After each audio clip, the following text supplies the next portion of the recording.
Not as much as this next one, though. Okay.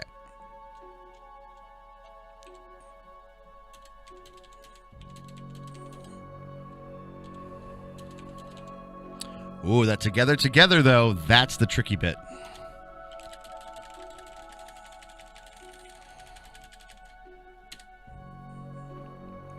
So you get this little groove right here. I think it's like if I select that and hit P, right?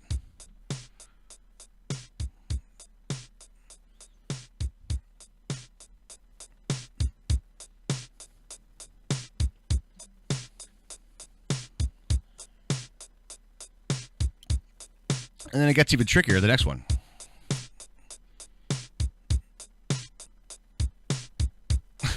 You've heard these beats before, haven't you? We need to come up with a play-along home kit. True.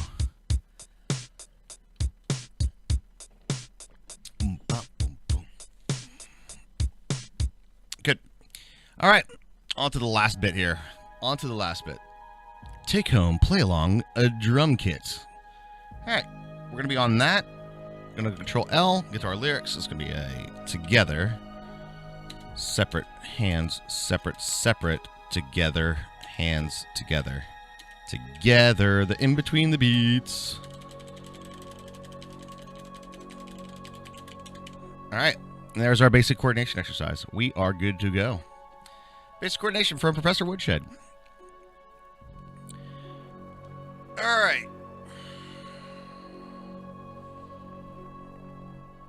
Are you using Windows Direct's MIDI to play the audio? I don't know. It's Sibelius, whatever Sibelius uses. But it is MIDI sounds, yeah. It's not like it's like...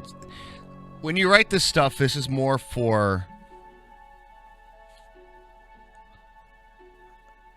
orchestration, I guess. It's really, really good, too. So, like, if you would go in... Let me show you something. Let me show you something. File. We're going to go ahead and save this real quick. And then we're going to go ahead and export it as well as a PDF. Score only. This one's going to be basic coordination. Basic. Oops. I'm on the caps lock. Basic coordination. Coordination. PDF. And export it out. So check this shit out. This is really cool. Actually, I forgot. This is actually going to be a PG channel. I got to make sure that I do that.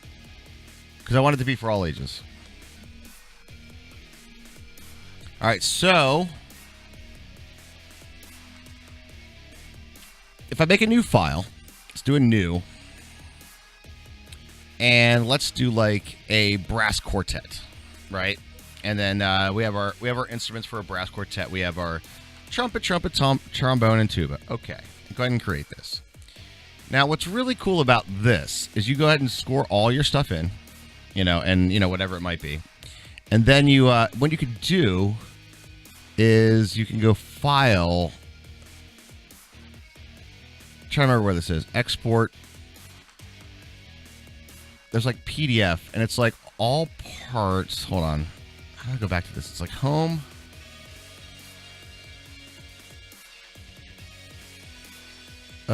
View.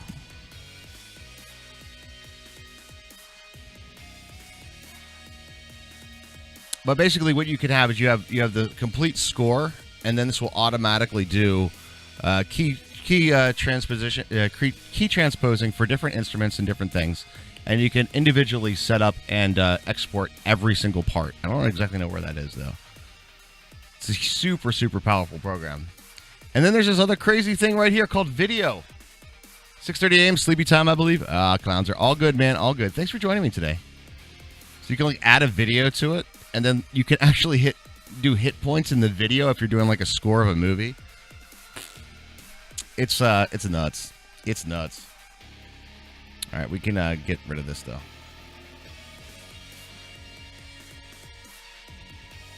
I saw that in export PDF, but there's a way to do it in program as well, Hambo.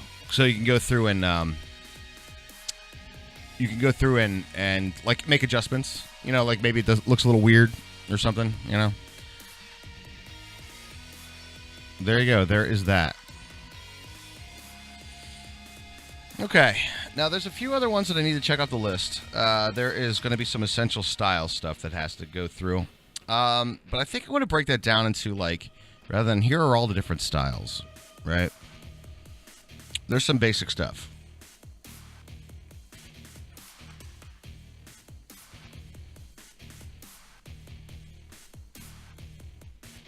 And jazz is a huge lesson altogether. There's a ton of stuff in jazz.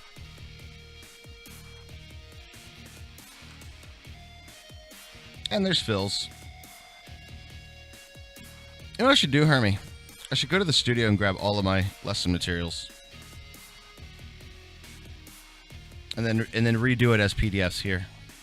That's going to be the big thing.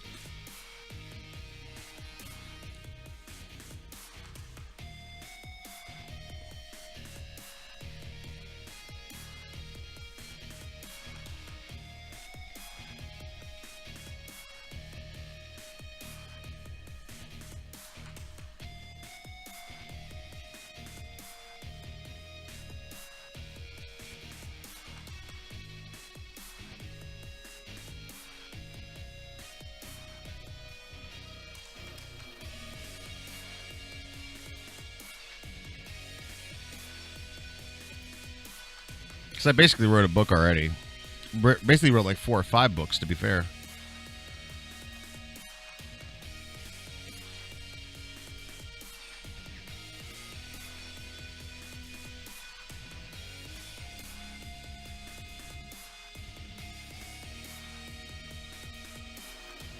I'm thinking that I want to go into...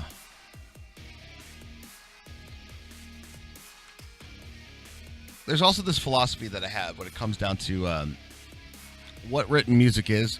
A lot of people go through and think like this is, for lack of a better term, the musical. This is the governing thing. It's on the page, therefore I play it. It's on the page, therefore I play it, which is actually not always necessarily true. Wow, I gotta say, this program. Look how. That is like super clean. And it's done super fast too. I love this. This is great.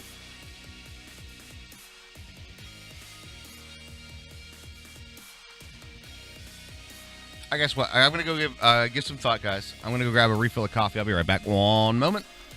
Don't go anywhere. My basic scenes. Ready? Be right back, scene. Oh my God. I'll be right back.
And we're back, guys. We're back. We are back. Time for more stuff. I think what I'm going to go into next is a little bit of rudimental stuff. First one's going to be paradiddles, man. Paradiddles are like the amazing rudiment of all time. Learn your paradiddles. Learn your paradiddles and sticking exercises. Okay. So file, new. We're going to go to a blank staff again. We're going to change our instruments. In this case, we're going to be just doing our snare drum. Our snare drum. Boom. Okay. And this one is going to be...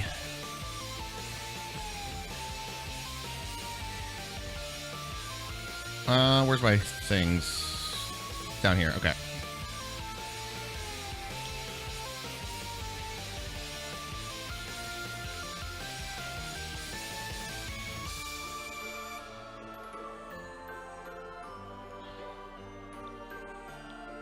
Do you know what we're going to call this? Killer warm-ups.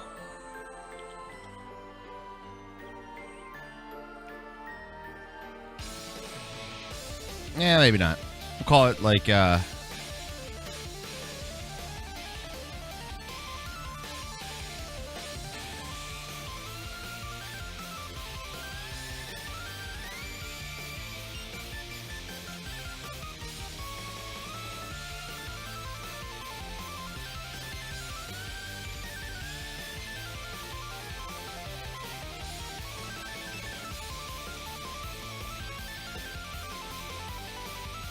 all right, that'll work. I forgot to do the thing again. Text. We want to go to the Jazz ink pen because it's smexy.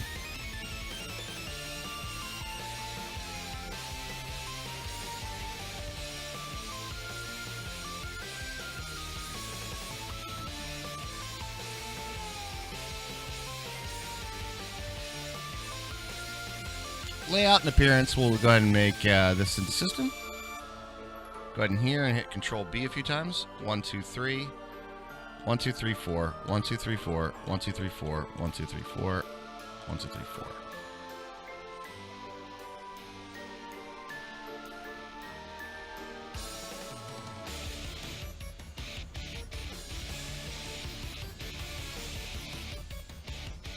Let's make a little bit more complex exercise on this one, I think. This one is going to be, would be something that I would use to warm up myself. It'll be more of, like, based on an example. Because it doesn't need to be directly, like, related, I guess. And I need to transpose this up, I think. Snare drum is going to be C, I think. Yes. Why did that make a slash on it? Is that a pickup? What?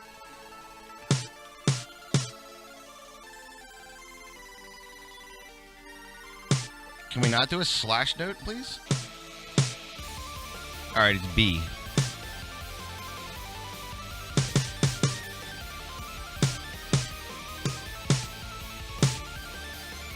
Alright.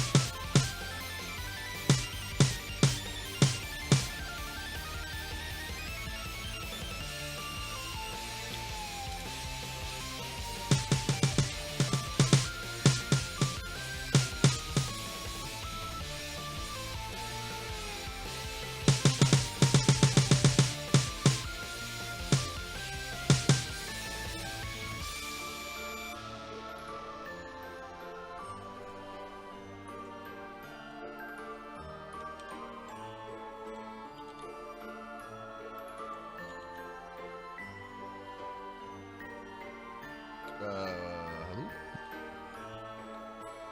Can I just do this? Boop.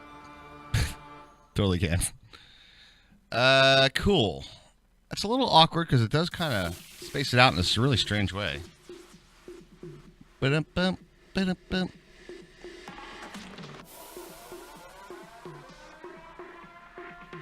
Let's go ahead and grab that guy right there. Put a system break there. Paste it there.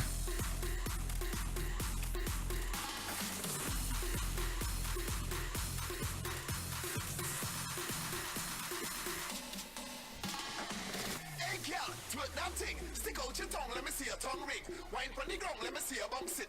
Down to the ground like if you was split. Yo, like an animal you move so quick. Like an animal you move so quick. Like an animal you move so quick. This song is jamming, dude. Like if you was lick. Yo, like an animal you move so quick.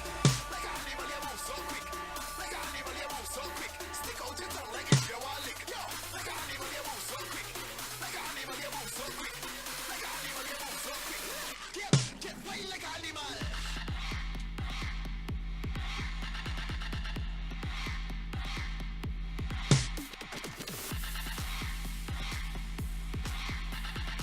It is, right?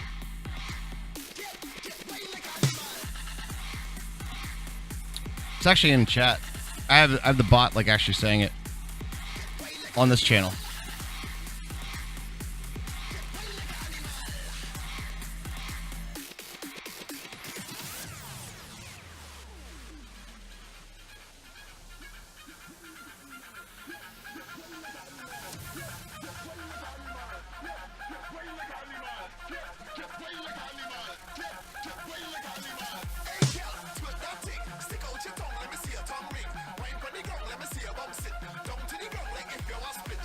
Here we go. Oh, can't see it because your screen was off.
All right, good. One thing I'll say is I know we're doing a lot of musical notation and musical writing today. And I've talked about it before, that song was called Get Wild by Brave Boy, Cash, Simic, and IOA. But a lot of people look at written music as the governing agent, right? It is the governing agent of what gets... Like, if it's not on the page, I don't play it. It's like one of those kinds of things. I always stick to the philosophy of, like, well, what is this? What is written music? What is this all about? And the whole thing is basically, on one point, it's only there to be a visual representation of sound. That's all that it is. And it's a communication tool to have one person's sound or idea or concept be translated and relayed to another musician. And that's the only real reason why it's important to have musical reading knowledge, is so you can interpret the sound somebody else wants to create. And so a lot of people fall into this like academic sort of philosophy of, but I'm playing what's right on the page. I'm playing what's right on the page. I'm playing what's right on the page. I don't know why it doesn't work. I'm doing it correctly. And there has to do a lot more with learning how to do this. This is part of the training, part of the exercises to get things, to understand how to create the sound. But at the end of the day, it's about hearing and listening and being able to apply the sounds you know how to create to what you hear. And yeah, and that's the whole thing. So a lot of that academic like, I would say like eliteness is a good way to put it.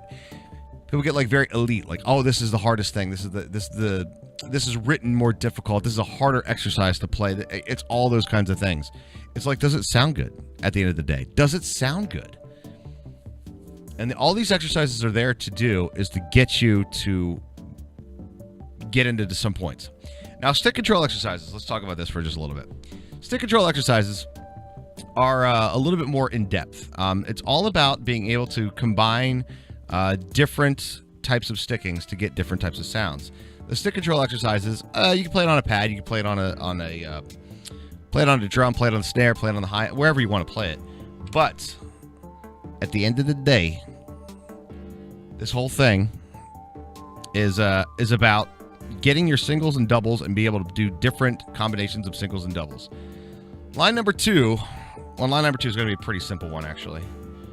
Space. We are there. It's going to be our straight up paradiddle. And this one is going to have some accent points too, which is the first time I'm going to do accents on Sibelius, so this should be fun. Left, right, left, left. Cool. Can I copy pasta this stuff? The lyrics? Because that would be nice.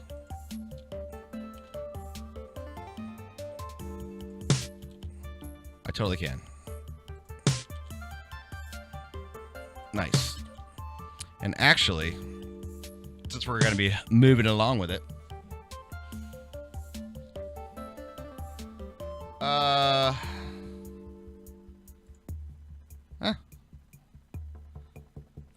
so I can just do this. I could scan through and go slash.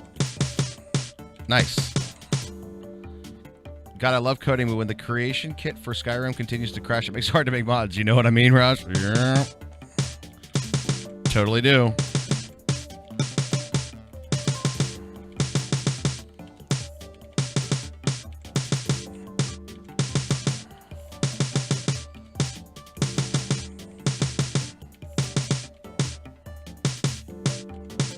Good. Okay, there's our basic paradiddles for line number 2. So we can start out with 4 measures of this, and a lot of times we do this as a this is like a 3-2-1 exercise, or 4-2-1, 4-2-1 exercise. I'll show you what I mean when I say that. All right, and then the next bit is going to be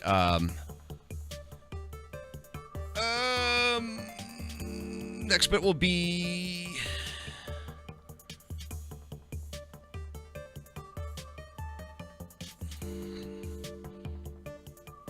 I'm trying to decide if I want to do this or that. All right, we'll do it this way. We're to go straight stickings. I love this exercise. This one's a great one because it really emphasizes one of the weak points. When I said crashing, it's not just responding for 3 to 5 minutes and it starts responding. All you have to do is threaten it, man. This exposes one of the weak points, which is in a lot of cases, in a lot of players, their left hands are weak. That's kind of one of the, it's just a thing. It's a fact of life. So we're going to grab you all the way to you. Copy pasta. Copy. You to you. And paste. Nice. Then we go to you. And we hit slash. We go to you. Hit slash. Slash. Slash.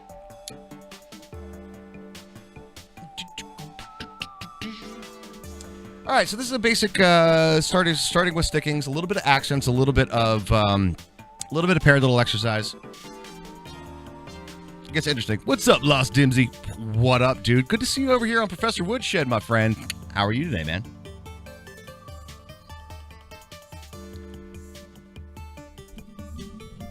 All right, all right, all right. You know what I'm saying? Got some good knowledge being dropped over here. Boom. I'm just going to rant as I start to talk through all this stuff. Basic paradiddle exercises. A lot of this, what comes down to is just getting our hands warmed up. This is what stick control is all about, but it's really also about getting the combinations of singles and doubles with our hands. And the biggest reason for singles and doubles with our hands and why we want to do that is not so much that like, hey, look at this rudiment that I can play. Look at this crazy shit, you know? It's more like, instead of doing this crazy, like, all right, I'm back and forth, back and forth, back and forth, you do this. And ask Kirby sometime. One of my favorite things to do as a drummer is like, all you see is like my hands doing this stuff. That's it. You see like little stuff like this. And what you hear is, and you're like, whoa, whoa, whoa, whoa, whoa. I didn't see you play all those notes. Where'd they all come from? Sticking's my man. Sticking's my man. And understanding how it all breaks down. All the good stuff.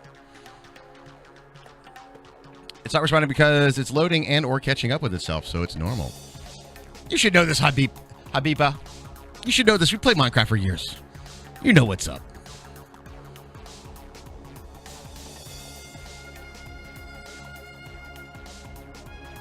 I spent a lot of time with efficiency and motion.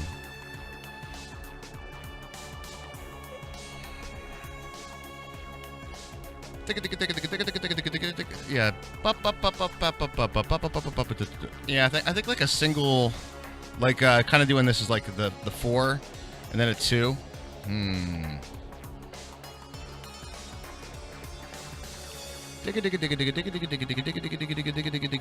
Yeah, that sounds pretty good. That would feel pretty good. Alex Thompson, butts. Skyrim, not Minecraft. Yeah, the principle's the same. Exactly. You're modding it, you know, it's going to be the load thing. I think at least Minecraft has a load bar, though.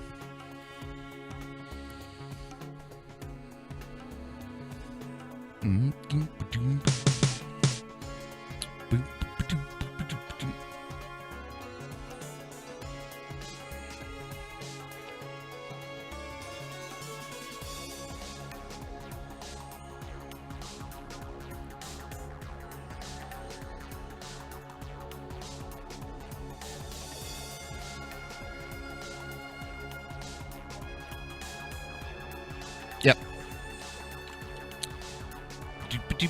Boom. We're going to go a single, right, left, and then a paradiddle. Right, left, right. By the way, I'm going to find time today to get the post office. Awesome. Dude, that'd be fantastic. Welcome to my channel, the new channel. Alex, what up? I still think of you as ADP. Do you know what I mean? Guess it could be Thompson. Could be Thompson. I still think of you as ADP. You're a genius. A loading bar mod for Skyrim. That was in Morrowind. Holy shit. Hey. Shit happens sometimes, you know. Jack Ripper, what's up? That isn't uncommon. I'm inspiring. Now let's roll with this. Now we're going to be flopping our stickings around. You know, the little flippity-floppity. But one cool thing about drum rudiments is nothing about them is difficult. They're all automatic Piic words. Paradiddle goes paradiddle.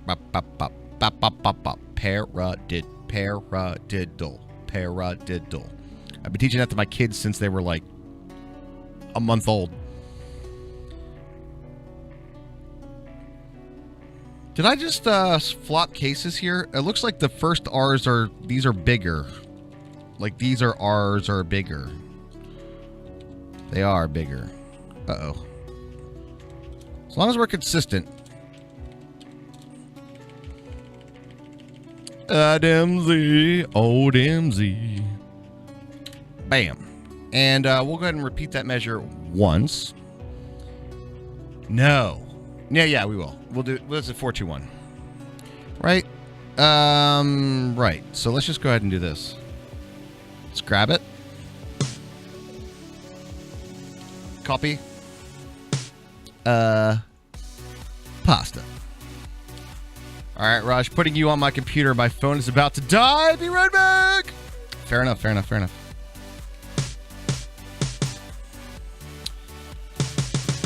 Absolutely love this notation stuff.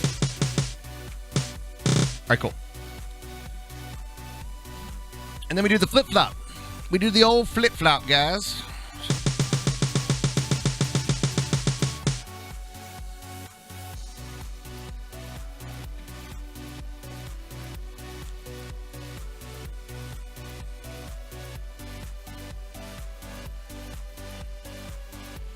Starting to consider, like, is accents really going to be important for this exercise? It's almost like you want to just work on the stickings.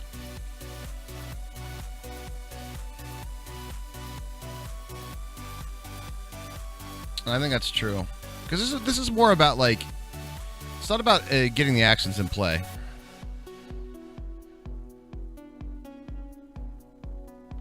Let's do that. We're going to go to home and filter, and we want to get dynamics. Filter. Bar numbers, text, rehearsals, hairpins, notes, results, grace notes, rest, tuplets. There must be more. Notes and rest. Grace notes? Notes and chords, rest, tuplets, all these different things. Can we select all accents, maybe? Actually, can we just do like something like this? Yay! There we go. I've been sitting here for an hour working on an old mod that's basically useless and give me the best idea. No worries. Hey. If I could be inspiring, if you could inspire one individual, it's all worth it, right? All right, let's go back to lyrics. Or in this case, stickings.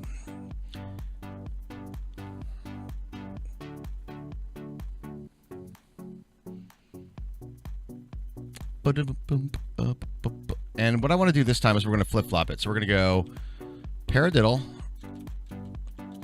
then single. Oh, man, that's a tough one. That is a brutal little exercise right there. Right, left, right, left. And then once again, paradiddle start. Flip-floppity. Focus on the weak points. Boom. All right, now we get into the fun bits. Paradiddle diddles. Yo, he's gonna drop in that paradiddle diddle. Rat. Paradiddle diddle. Paradiddle diddle.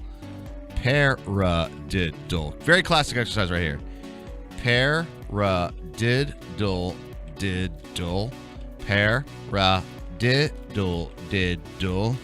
Paradiddle. Oh!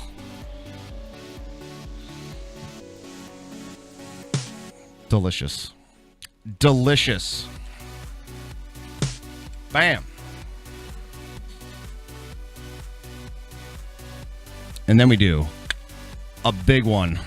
A big crazy bit. Single. Paradiddle. Into a left-handed paradiddle diddle. Uh-oh. And then what? Oh! Offsetting. No. It's going to be ending on the left. So we go back up, back up, back up. Left, right.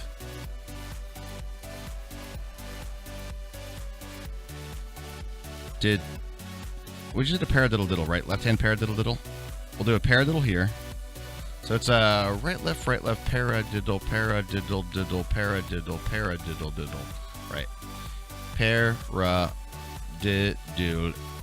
diddle. And then that's the repeat. So this particular exercise is a bar and a half. So it's a single, right, left, paradiddle, paradiddle, diddle, paradiddle, paradiddle, diddle.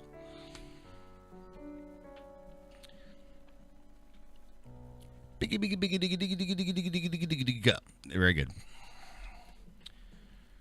And if I play this, you know what this is going to sound like? So why are we diddling pairs? Oh, weird. Diddling like crazy. The diddle here, a diddle there, a little diddle everywhere. Can I do this? I wonder, is the program smart enough to allow me to do this? Bar and a half. Let's go. Pasta. Oh, baby, it did. All right, now we just need like a one bar like filler, the end result.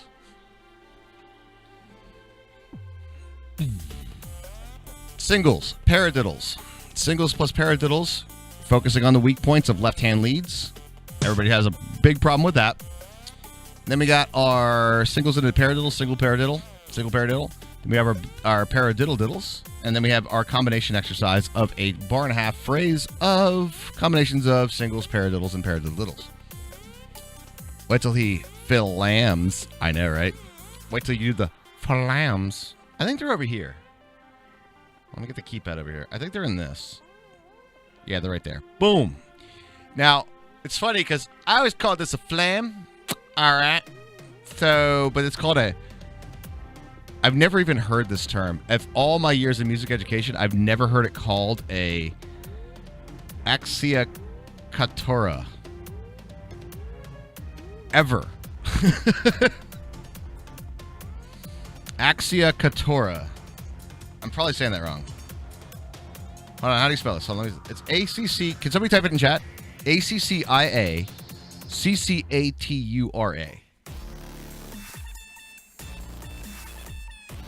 Is it A-C-C... What's that again? Hold on, do it again. A-C-C-I-A... I-A... This is Jeff. Nailed it.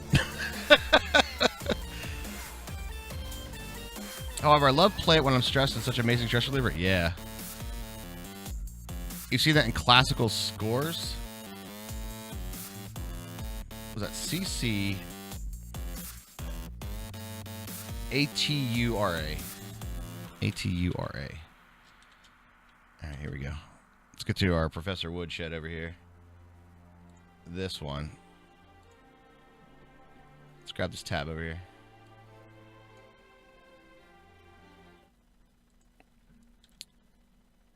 How to pronounce... how to spell...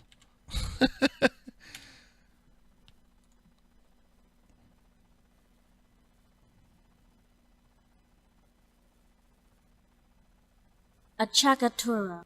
Achakatura. Again? Why did I have to wait like 5 seconds for it to say the word? Come on. Can you say it yet? Hold on. Again. Achakatura. Achakatura. There you go. Achakatura. We're going to be calling them flams.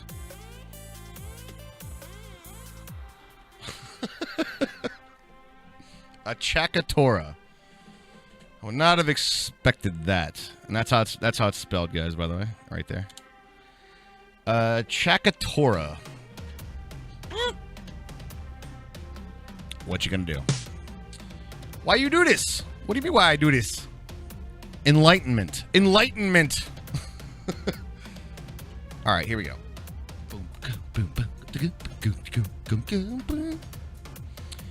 Change the second A to an O and you'll have a Harry Potter spell to fetch the cat, really?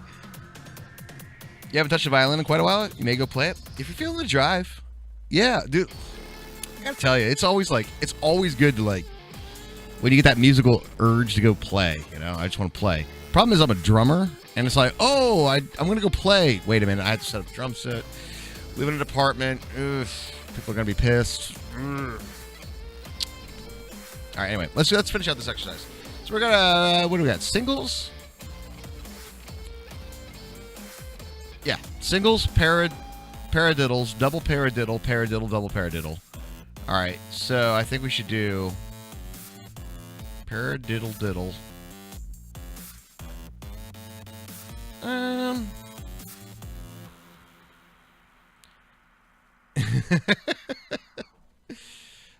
Let's go with let's do with a paradiddle.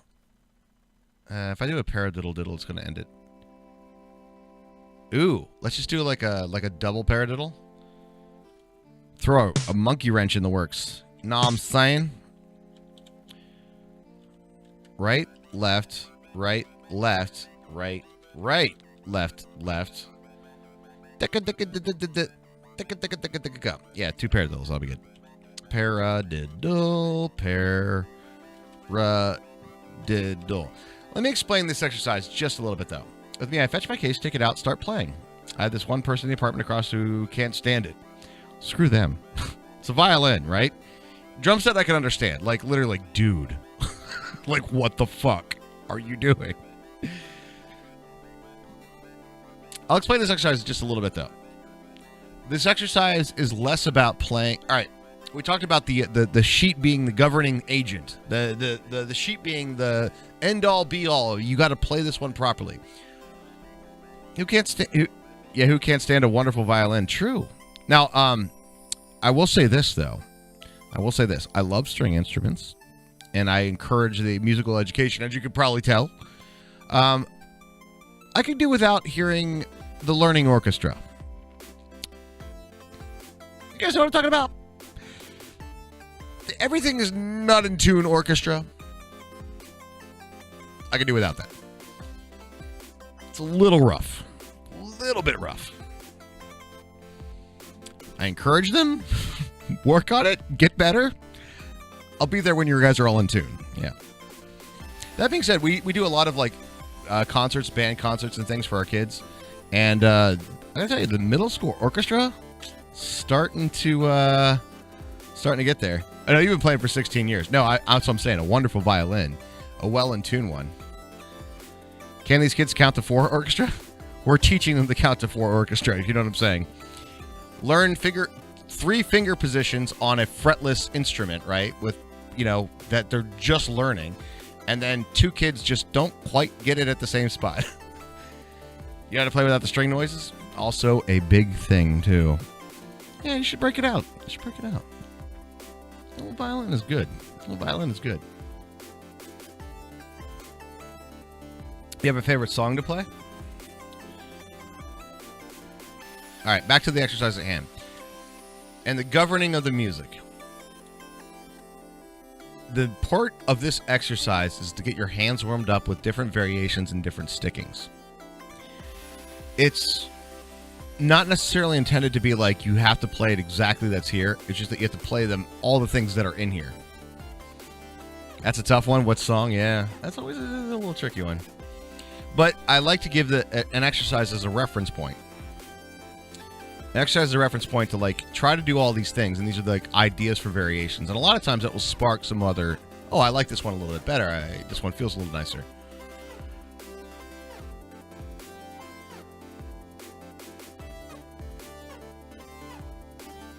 I'm trying to think what I want to do for the last bit, because we already have a pretty. You know what? I'm gonna call it good. That's good. We'll go ahead and grab these. Now, I don't know how, and this is the interesting part, I don't know how to remove bars. Delete. How do we remove bars from the score?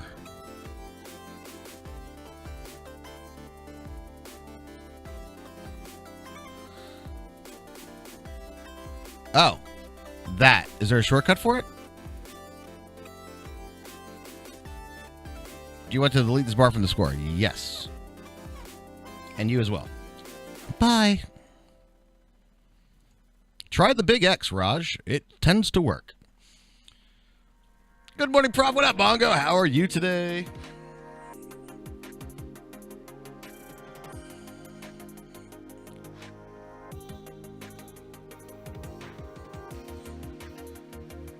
Dude, I'm not joking. It's legitimately getting really warm in here. What is the temperature right now? Hold on. Let me see. I'm kind of curious now. Temperature in my hometown.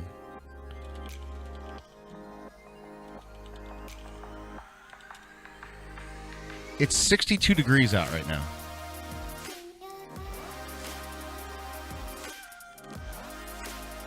Good old Pennsylvania.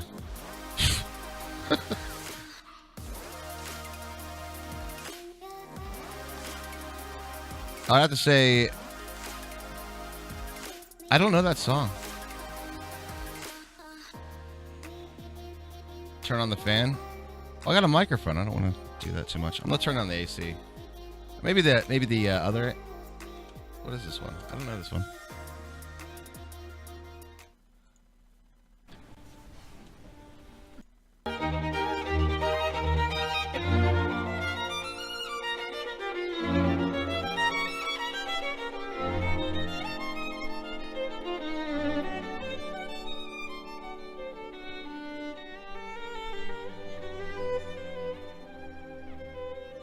It's really nice, isn't it?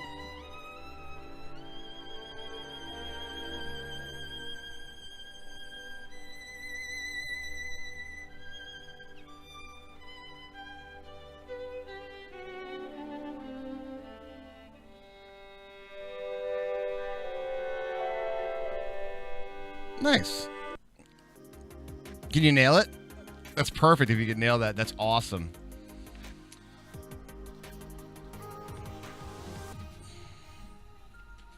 The overhead fan, silly. Oh, yeah, I guess that would work. Yeah, I guess.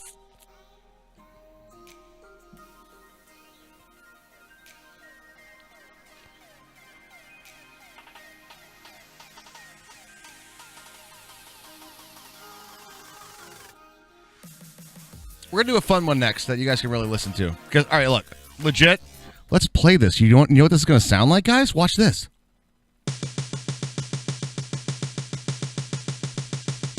Why couldn't it do it? Well, I can't even do it even. I don't even know. It's like... All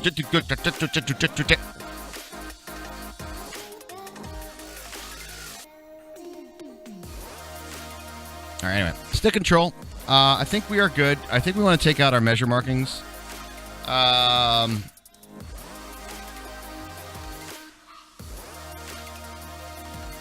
Or, I'm sorry, yeah, or this. No bar numbers. We don't need that in there. We don't need that crap. We don't need that crap. All right, we'll call it stick control. Like a warm-up exercise. It's pretty good. It's pretty good. How fast can you play it? All right, we'll save this as... We'll go ahead and save it. Yep, stick control. Nailed it. 3 exercises down already, guys. It's going quick. We're going to do a fun exercise next. One of my personal favorites, and you guys will love this shit. It will sound pretty good.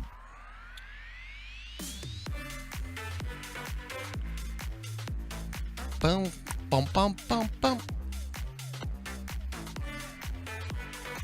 And we want to export to PDF.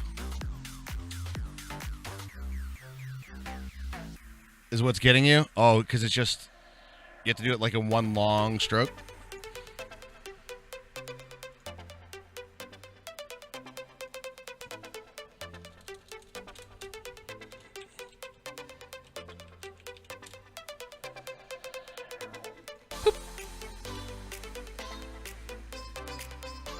Boom, boom, boom, boom.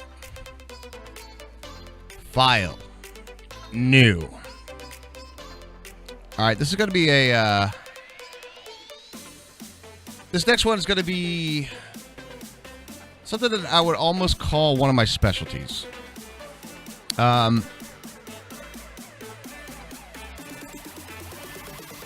Gotcha. Practice, practice.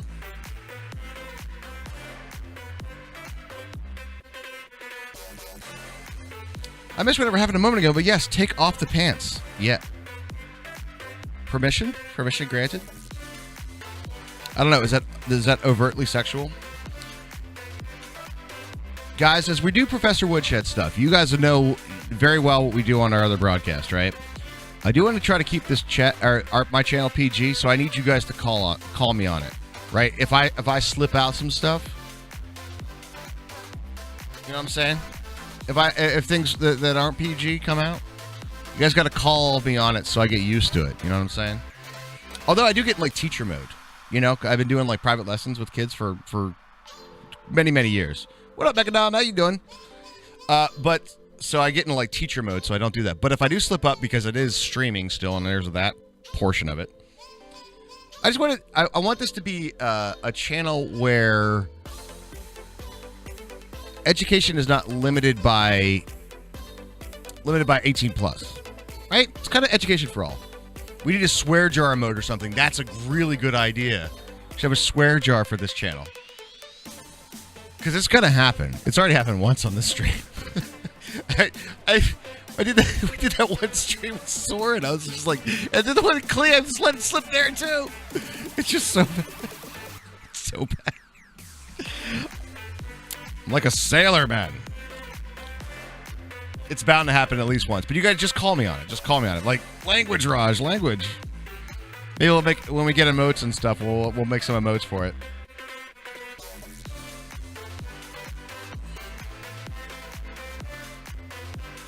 I've never heard like a rock-type drum set and a classical violin together. Has it ever been done? I may be wrong, but I don't think it has.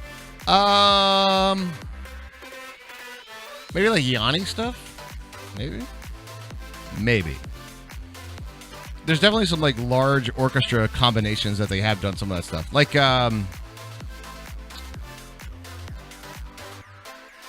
Lindsey Sterling. True. Like it's smaller groups, I think it's what you're talking about. Yeah, Lindsey Sterling has. Yeah.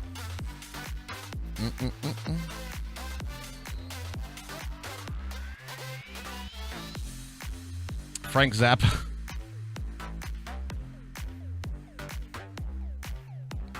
Hermie's always correct. I've learned this to be true.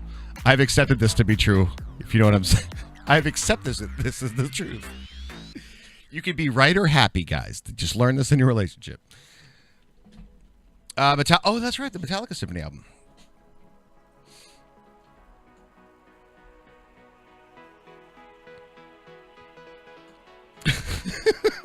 You could be right or you could be happy. All right, anyway, back to drum set here. This one is going to be one of the things that I truly enjoy. I've enjoyed practicing this quite a bit. This one is utilizing that classic drum kick and tom stuff. A lot of people will call it a roll, but they're really just fills. Roll is something different. Remember that, guys? We'll talk about it. Guys, stop. I think I can, and I go to Jeopardy and lose. You have a lot of, like, random knowledge tidbits. Happy wife, happy life? Yeah, I know, right? Would you prefer cheap or fast? Can I have both? It's like when I went to play Monster Hunter on the PS4, and it was like, you got a PS4 Pro. Sweet. You can optimize this for graphics, FPS, or resolution. I was like, I want all those things.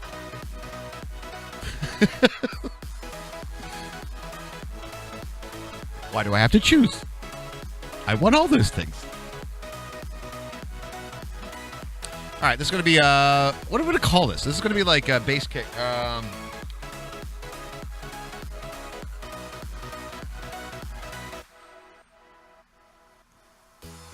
Not on PC, that's why. You want cheap or fast? I know what you mean, though.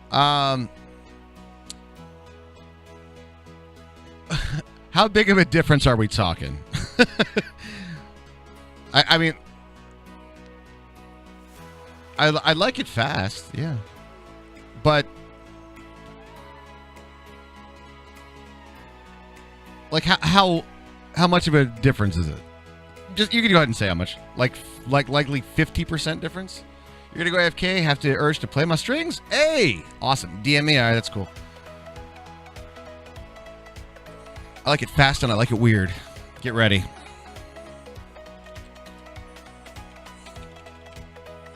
This is one of my favorites, guys. Professor Woodshed. You have to pay extra for weird. Not wrong. All right, kick patterns on the drum sets. All right, we're on this thing. We got a keyboard.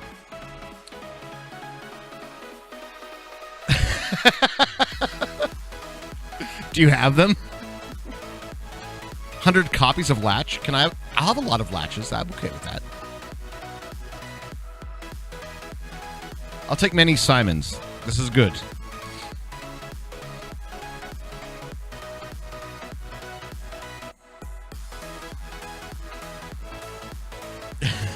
No, but I can make it happen.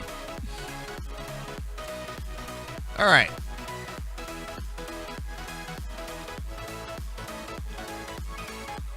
It's like vaguely Bollywood. Yeah, I agree.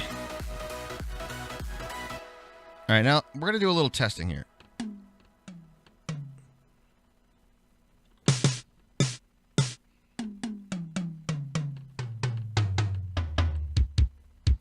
There's the bass.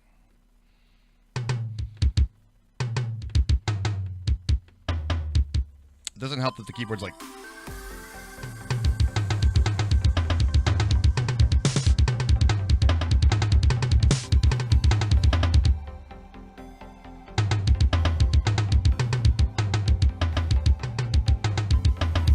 Cool, just give me a PM then.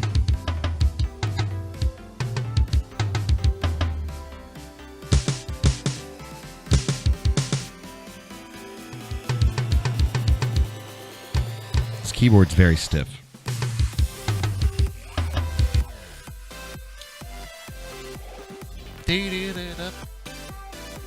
Cool, let's make some notes.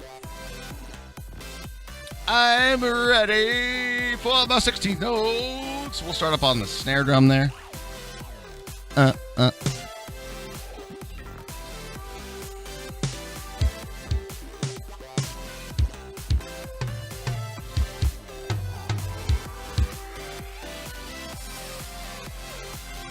kind of want that one over here to be up here.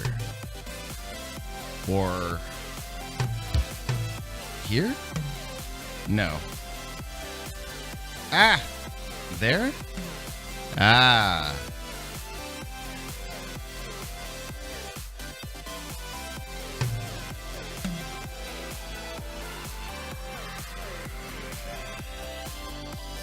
Yeah, MIDI keyboard controller. It was cheap. It was like $30, but it makes inputting drum patterns like just a ton easier. I was like totally worth it.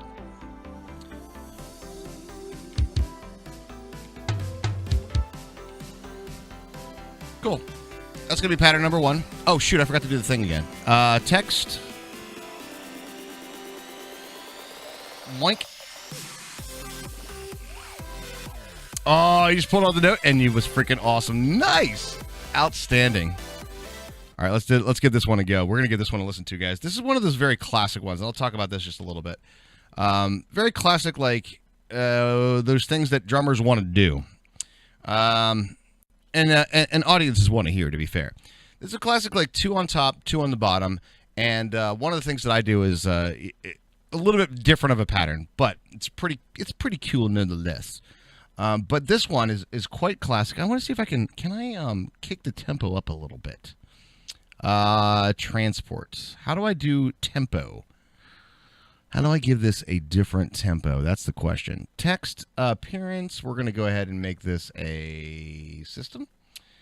Very good. And we're going to hit P on that, I think. Go here and go.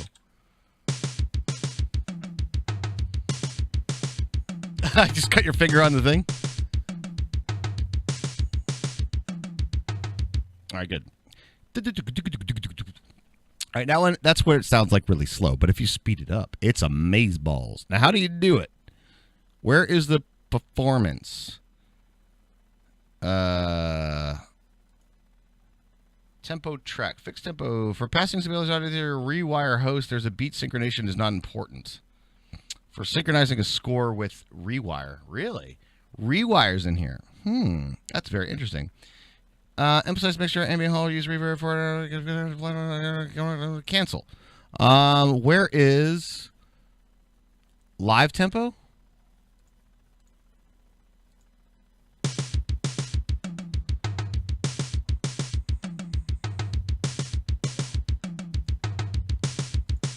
Wait. Hold the phone, man. I mean, can we do... Like, what if we did...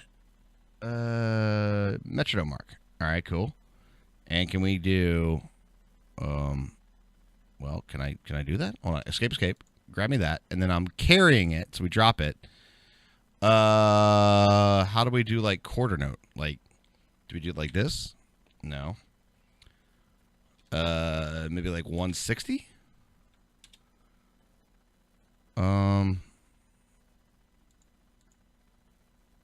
Isn't a metronome mark supposed to have like a quarter note in front of it? Like, what's the point of this if it doesn't do that? Are these practice exercises you're working on? Yes, it is. They're going to be They're practice exercises as well as like lessons as we go through. Now,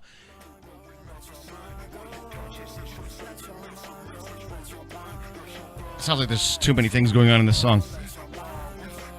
But they're also going to be, they're more of guidelines, right? Like these are the starting points, but they're going to be part of the grander exercise. They're going to be accompaniment, like be able to be downloaded. We're going to make PDFs available for every single one. So it's going to be cool. So we'll be talking about this in a lesson. We'll talk about this in a live lesson. And we'll talk about this in like doing a stream of this, you know. Put some of this on YouTube. We'll have like condensed portions for YouTube. It's not as much as a stream. But then we'll talk about like how to do some practice things, and we're going to see how this organically grows, right? So there's all kinds of possibilities in my head, right? Somebody's legitimately trying to learn the drums, right? And I'm totally down for doing like watching the videos and talking about and giving some feedback on like on the live lessons as somebody that wants to learn how to play. Or if it's something that's just a curiosity, I'm down with that too. If somebody who just wants to be entertained, we got that happening as well. So it's just a matter of like how does it organically grow in terms of like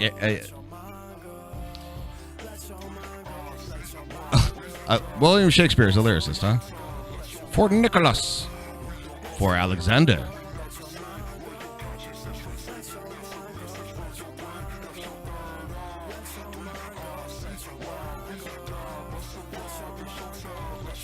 Can you, I just don't get it. I don't know how to, like, set the tempo. What's the tempo? How do I don't get it.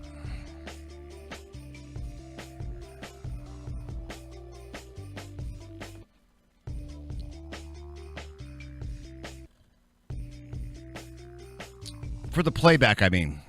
Because it's not important for this. Try plus 120? For where? Where do I even input that?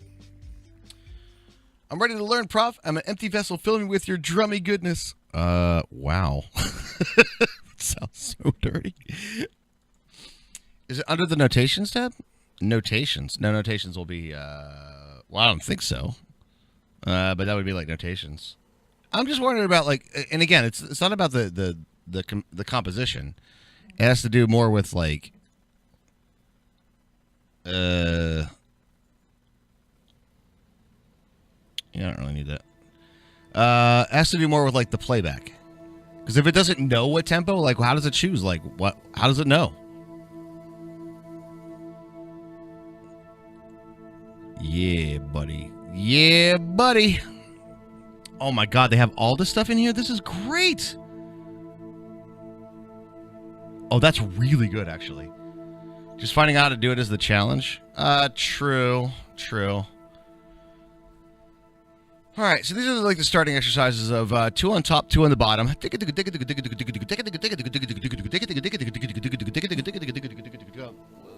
is going on in my house? All right, this is a Sibelius. Sibelius First, to be exact. The one that has like a monthly subscription and not $800 for the whole Enterprise Edition.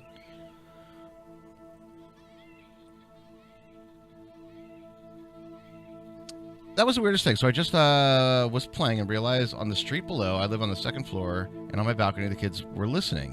When I stopped to adjust my fingers, I was asked about lessons. Hey, look at that. Do you teach? Absolutely. Are you going to do it? And be like, well, maybe. All right, let's get into a few more bars. I'm not going to worry about the tempo right now. All right.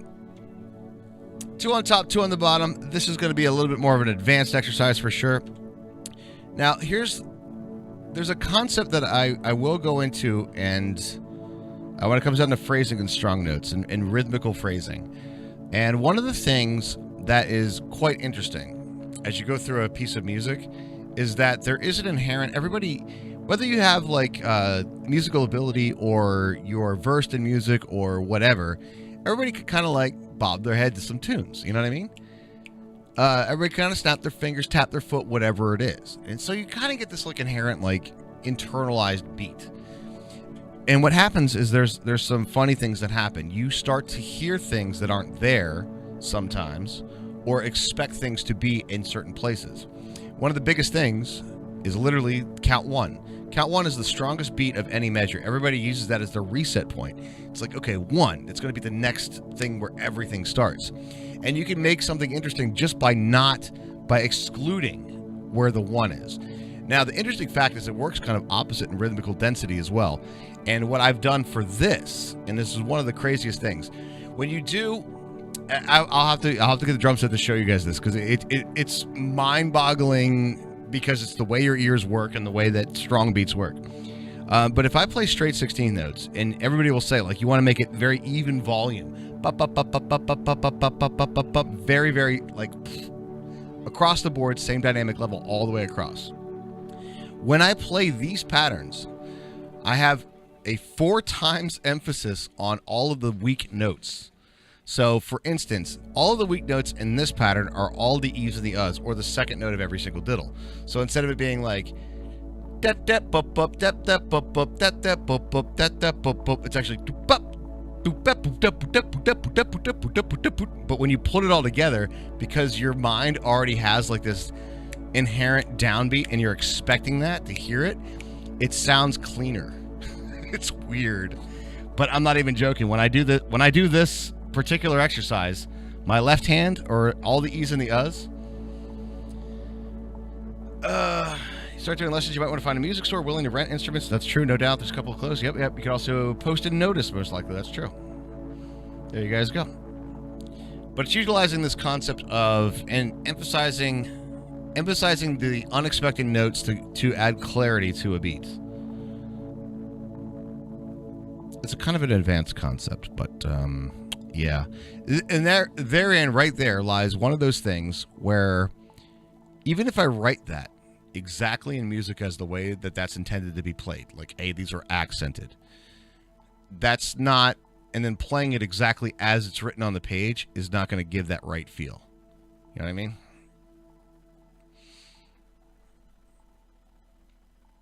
You want to teach with patience and being nice, you know? Here's the one thing. After 20 years of teaching private lessons, I will say one thing. There's two things that instructors kind of fall into. Number one is maintaining students by teaching under your knowledge. That's number one. And that one is, the concept is that my goal is to have every student be better than I am. Take all the knowledge that I have and go forth and make it better. That's like definitely the thing. So don't teach under your level to keep students. Try to push them as much as possible. That's one thing that instructors fall into. The second one that instructors fall into is that sometimes, God, where's the sub button? I know, Eon, I know. It's the first stream, man. It's the first stream. We'll see. Do you think I get affiliate by the end of the week? So the other thing about teaching and the other point of instruction is that, and I tell my students this, I said, what you need to expect. Our time here is not practice. Our time here and my job is to show you what to practice to get better. It's the practice that makes you better. I'm just guiding you through your practice, right? Pretty sure you have to have 30 days from the first stream to get affiliate? Yep. That's true. That's probably true. We'll just keep it up, man. We'll just keep doing it. And we'll try to get the drum set. We'll get some good stuff going. It's going to be amazing, guys.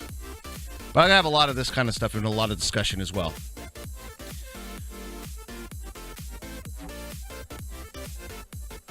All right, so back to the point. So every student, I tell them that it's not the lesson that makes you better. It's the practice that makes you better. My job is to show you what's a practice to make you better. If at any moment, and I said, in this room, when we are doing a lesson, I want you to understand that we are going to never be doing something you're good at. And everyone's like, what do you mean? I was like, the second that I go through an entire lesson and you are awesome at everything we do, I have taught you nothing. We focus on weak points here to make them strengths. That's the point. If they're already strengths, we're just playing together. All right? That's the big thing. So I said, keep in mind, practice is what makes you better, not taking lessons. And everything we do in this room, you're probably not going to be good at. And that's the point. It's one of the things. So there you go. And don't teach under, like, your knowledge. You know, always try to, like, I've reached my point of where I cannot teach you anymore. Go to someone else that can teach you more. Don't want to hold back a student because of your knowledge points and things like that. Pathway Affiliate Achievement, 8 hours of streaming, 7 unique days, 3 average. Yeah, I know. There's like a whole checklist thing I have. I like an achievement. 3 average viewers in the last 30 days. We'll see if we can do it. Do you think we can do it, guys? Can I talk to you about this more off stream because I'll remember none of this? Sure. Or we can just have this discussion all the time on Professor Woodshed because it's the whole concept of that. It's like me and my stream alerts. Every month I try to do something new and I have no idea what to do. Alex, you would I felt like an amateur streamer today because I was setting up this entire scene from the gaming rigs to put up new scenes for Professor Woodshed. I screwed up our night stream. I totally did. I had to undo some stuff. I'm one away from the follower requirement. Who's not following? Is anybody in chat not following me right now? I forgot about this song. What is this song? I do have a follower alert, too.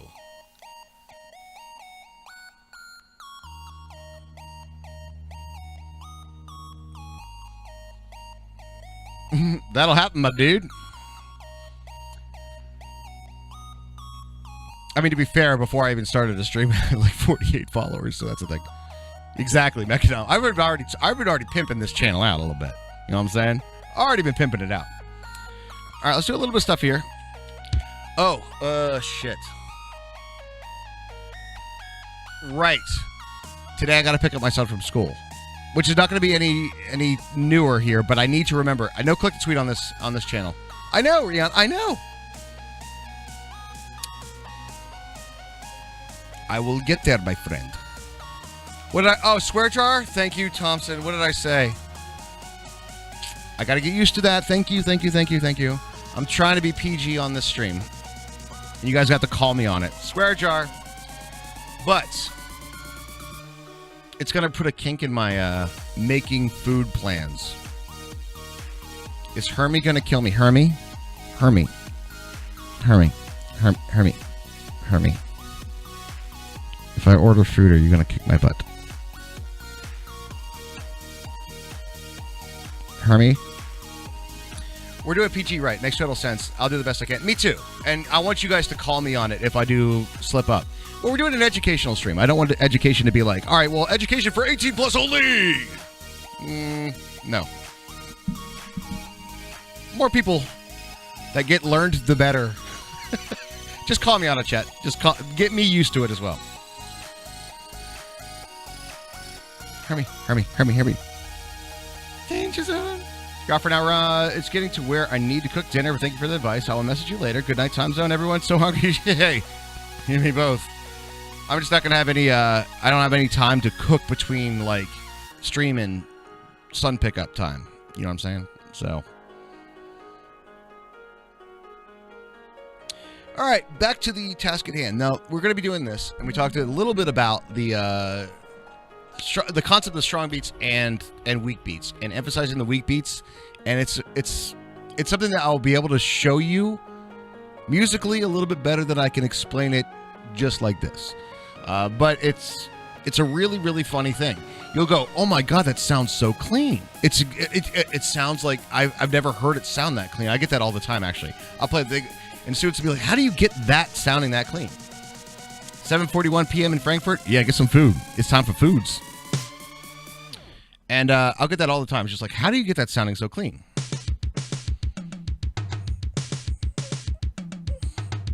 That riff. All right. How do you get it sounding so clean? The real secret is that I trick your ears into hearing the notes cleaner that you don't naturally feel. That's the secret to it. And it's weird because I'll literally go, this is how loud I'm playing it. And I'll go right, left, right, left, right, left. And it'll be like, da, da, da, da, da, da, da. I was like, puka, puka, puka, puka. And they're like, what? It's really that loud? I'm like, yeah, it's really that loud. It's a little weird. It's funky, but it works. It's the concept of strong beats. Nailed it. Drum solo. All right, here we go. Now we're going to do a little bit of a different tactic now. We're going to do a couple of things where we don't just want to have two on the top, two on the bottom, two on the top, two on the bottom. So we want to be able to do all the different patterns. The next pattern that we're going to be going into, that's that simple one. That's the very first one. The next one we're going to do is a first of our triplet patterns. Also, there's 12/8. Could write it in 12/8, but we're going to do it in 4/4 time signature with our triplet modifiers. So, I don't know how to do that in this program, so we're going to learn together. Notations. Note input. Okay. It looks like we do have triplets. Now, what do we need to do? Control 3.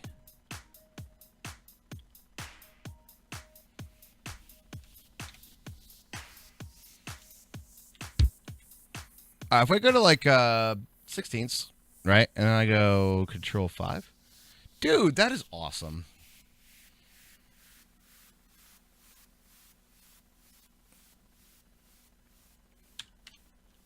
Whoa! Then let's go that, not that. Let's not do that. All All right, we're not going to do... Actually, we're going to do eighth note triplets. I lied. Not 16s, eights. That's cool. I like that. That's cool. Death sentence by slimes. I'm waiting to hear back from Hermie, but I have the card, right? Hold on. Gotta make sure that I have the monies. If I can't read music yet, do I have any recommendations of where to start? I'm gonna make a video specifically for that, Eon. In fact, I tell you what.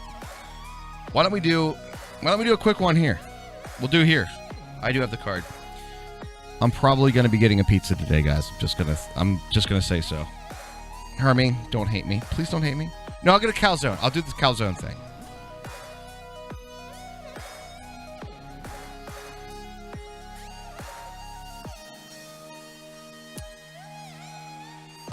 You know what, Eon? Let's do a quick one. Let me take a quick little break to get some coffee, and then let's talk about it. You bought shoes. Shoes.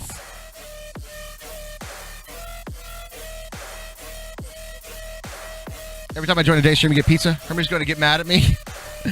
No, today is legitimately, I would cook, and I've been kind of getting better about cooking, all right? But today is a day that I got to go pick my son up from school, which means after stream, I can't cook before I have to go get him. And I'm going to be starving. You guys know what I'm saying? By the time I get back, it's like I haven't eaten until 4 p.m.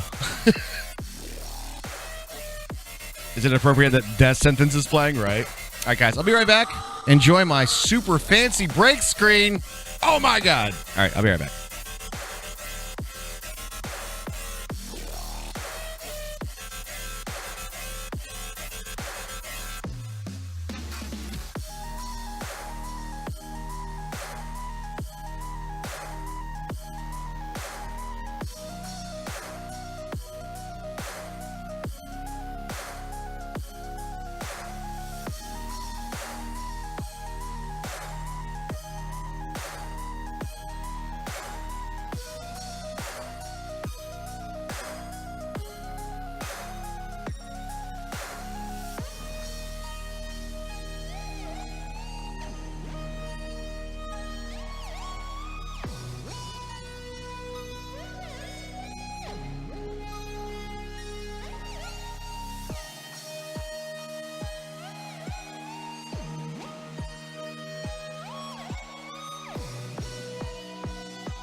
Make sure they're all dead.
And we're back, guys.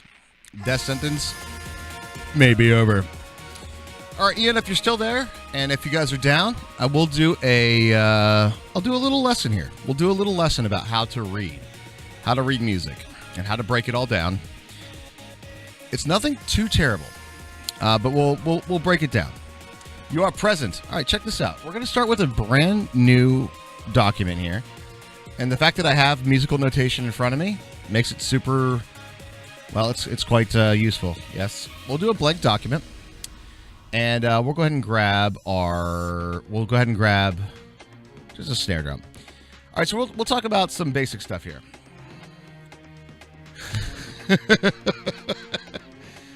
Get him pizza. I like it. All right, we're just gonna add a snare drum to the score. Okay. Actually, you know what? Drum set might be a little bit better for that, just so you understand the lines for it. We're going to add the drum set to the score. We'll take off the snare drum. And drum set rock. All right. And we'll go ahead and create this. All right. Let's start with... I'm going to do this in two different ways. Here's the first one. And I think we could probably zoom in, yeah? Perfect. And then I'm going to grab paint as well. And I'll explain why I'm going to do this in just a minute. All right. So, if we go over to our Sibelius, we need to get a few basic things out of the way. Some basic terminology down. First of all, in between these lines is a measure. And that's what's called a measure. Now, the time signature is the thing that's here.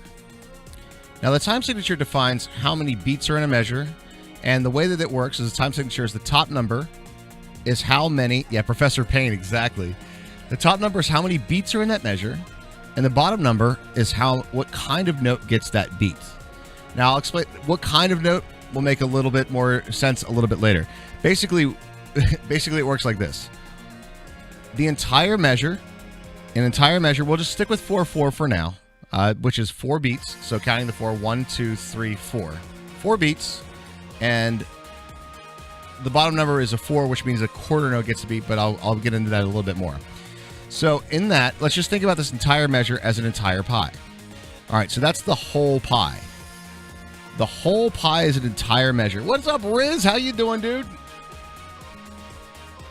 If you guys have not followed the channel, hit the follow. I'm trying to get that 50 follower mark so I get that affiliate. So that's the whole measure. Now, think of it as fractions and think of it as a circle, let's talk about it as a pizza. Hey, appropriate, right? So if we want to have a note that takes up the whole measure, that is also known as a whole note. And in this case, that is this note here. This is a whole note that will take up the entire measure. And if you notice, it is actually a circle with no lines, no staves, no flags, no nothing. It's a circle. So a open circle, a whole note, takes up the whole measure or the whole pie. And good man, start this channel already, eh? Yeah, buddy. Enjoying the lesson. Would you like to know more? Hit the follow button. I love it, Mechadom. Thank you. Now, obviously, that's not the only thing that we do within notation. We do want to split it up. So let's just take this visual representation and split it in half. Now, if we split this in half, you're going to get 1/2 and 1/2. Okay? So, all right. The whole note itself as well will take up all 4 beats. So it's going to be the whole note takes the whole measure, which is 1, 2, 3, and 4.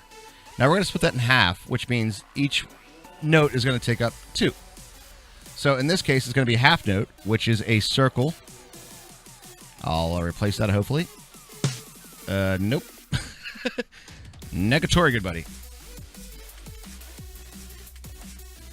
Thank you. Can I get this? Then we have our half notes, which are open circle with one staff on it. And the staff is like, think of it like a flagpole, right? It's attached to the note. And sometimes they go up. Oh my God, no. Sometimes they go up. If the staff can go up or the staff can go down, that doesn't matter. That doesn't change what the note is. If it goes down, it's still the same as if it goes up. All right, so that's a half note, or half the pie. I have the window too small. I thought it was a calculator in the bottom right. Oh, no.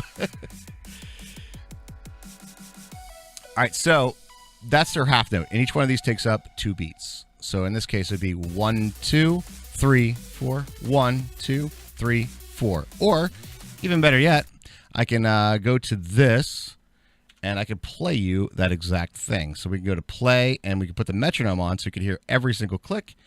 Click on this thing and hit P for play.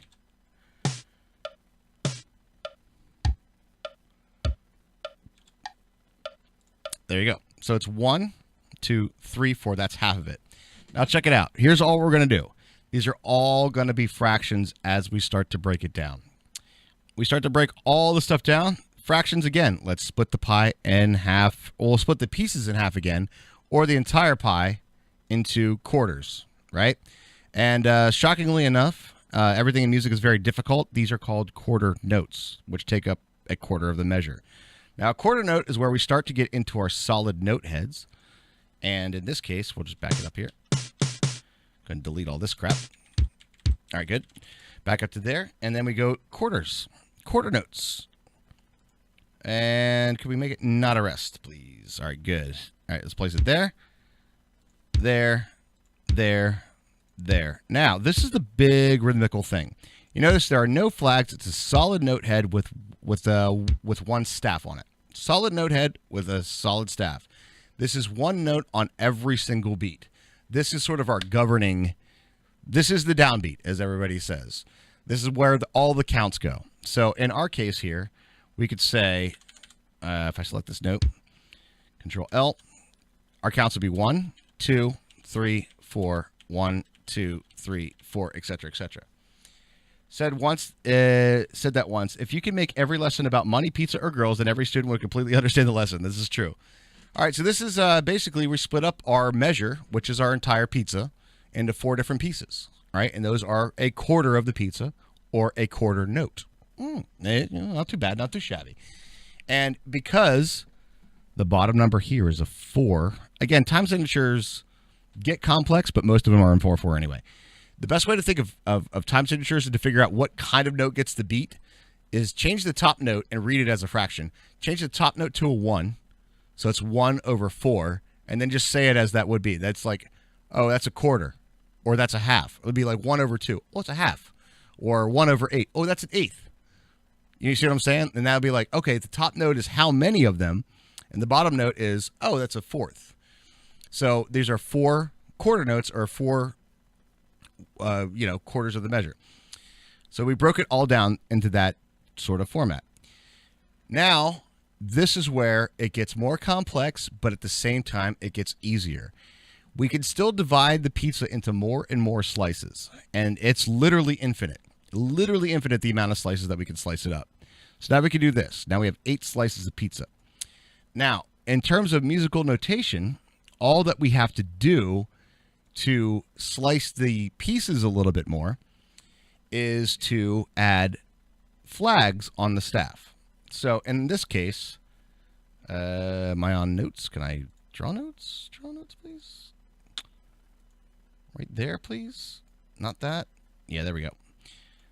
There is a note with a flag. So it's a solid note, staff with a flag. From this point on, every flag that we add is going to divide it by half again, every single time. So now the trick is that there are counts that are in between the 1, 2, 3, and 4. And if we start to go through, now here's the tricky spot. I'm going to add one more eighth note. I'm going to add one more eighth note right here. Hopefully. Is that this note here? That's going to be an F, right? Is it this F or that F? I don't know. Is it this one? Yeah. Notice how it grouped those two together. Now, that's where it gets a little bit tricky because these are now grouped together, but I want you to still think about it like this. It doesn't have to be a flag in like a curvy fashion like it would be for a single note. It could also be a line as a group together. But you could also think about how many flags or how many lines are attached to it. That's going to divide each note in half. Now, if I go through and we're still on eighth notes, yeah? Nope, that's the wrong key. It's this F. Notice how they all still got grouped together, but each one of them is a solid note, one staff with one line touching each one. Now, if we go to our counts for this, because we are still going to use our reference points to 1, 2, 3, and 4, those are still going to be there, but we need to have a space in between, like what that count is. And for our eighth note counts, a banner holds the notes in a beat together. A banner holds the notes in a beat together. Really? That's how they taught that? I would say the thing is it's dividing it in half. That's really what I will say. When they get grouped together, it's mainly for readability, right? Ages ago? Okay, fair enough. All right, let's go to lyrics on this. And we'll go 1 and... Now, these are going to be and counts. It's notated as a plus, but it's said as and. 2 and... Oops, that's not equals. And 3 and 4 and. Now, the secret to this is that the position for 1, 2, 3, and 4 have not changed. Just as in our pizza example over here, the slice is still the same size. We have just made it half of that size, which, or in musical terms, made it faster. So now we made it faster. So 1, 2, 3, and 4 are still in the same tempo position, and the eighth notes, or the and counts that go in between, are directly in between the two. So this would be 1, 2, 3, 4, 1 and 2 and 3 and 4 and 1, 2, 3, 4, 1 and 2 and 3 and 4 and etc. etc.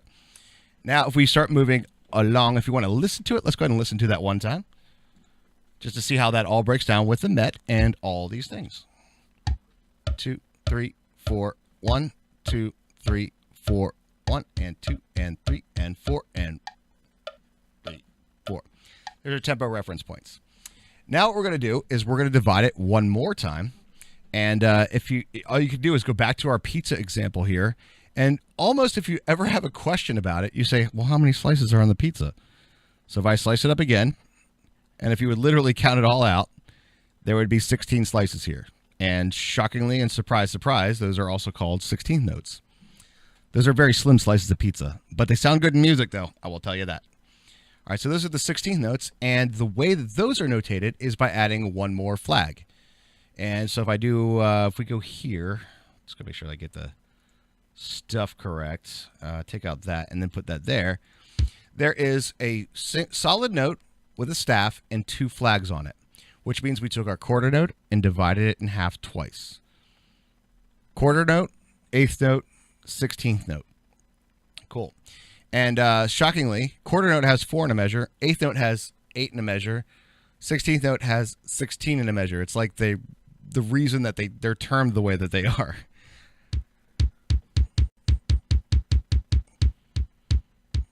Now, as you can see, they get grouped together as well.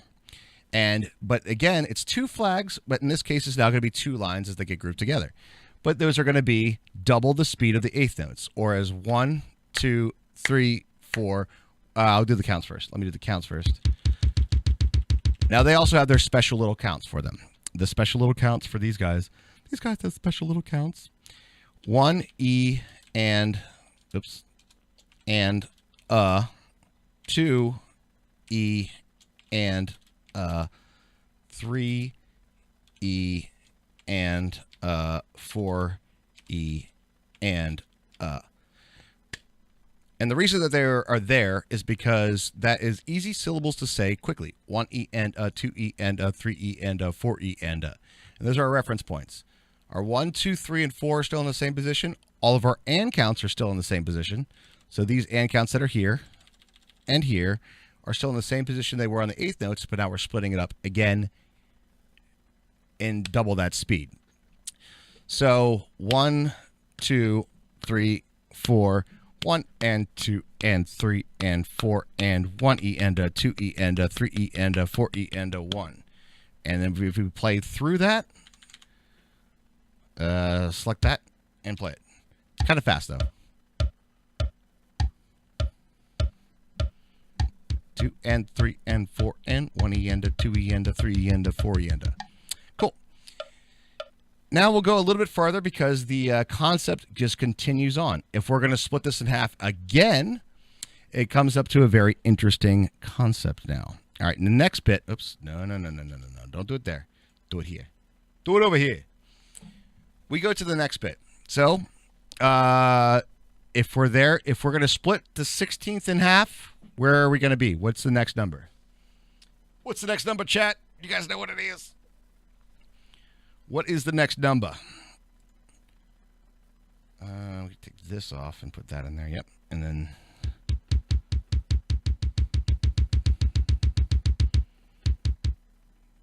so you have a pizza puree. True. Anybody know? Next number. What kind of notes did we just write? 30-second notes. Exactly right. 30-second. Because it's a 32nd of the pie. There are 32 of them in the measure. This is the first instance when we get to 30-second notes that we don't have counts for everything. And the simple reason for that is it's too fast to count, to literally say the things. Oops, I don't want to print. No. Go back to this. I wanted to do Control L. There we go. So we have the same reference points as that, but you need to understand that there's a note in between that one as well. E and dot, dot, two, dot. There's a note in between each one of those counts. Or, as we could say, splitting it in half once again. And I won't continue on because that's a lot of typing to do. Now this gets really quick. This gets quite quick. All right. 2, 3, 4, 1 and 2 and 3 and 4 and 1 and a 2 and a 3 and a 4 and a 1 and a 2 and a 3 and a 4 and a 1. Learning those reference points for those 30-second notes are super important. Now this is one of my favorite parts of like teaching rhythms and lessons. Let's take that same concept and continue on. The next one up, if we would split it in half again, would be 64th notes, which would be 4 lines, which I don't know how to do in this on the keypad here, quite frankly, because I'm not new to this program. Oh, they're here. Here they are. And I will go ahead and just add a ba. Control B. Rhythm is gonna get you. And we'll go ahead and add in 64th notes, because why not, right? 64th notes or the 4 lines. Can we not do a rest? And then do 64th notes. That'd be good. All right, now we're on 64th notes. Yeah. And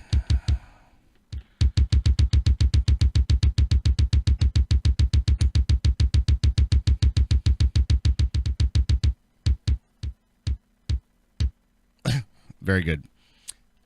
All right. That's all that stuff. Let me escape on that. Go like that. Play it once again.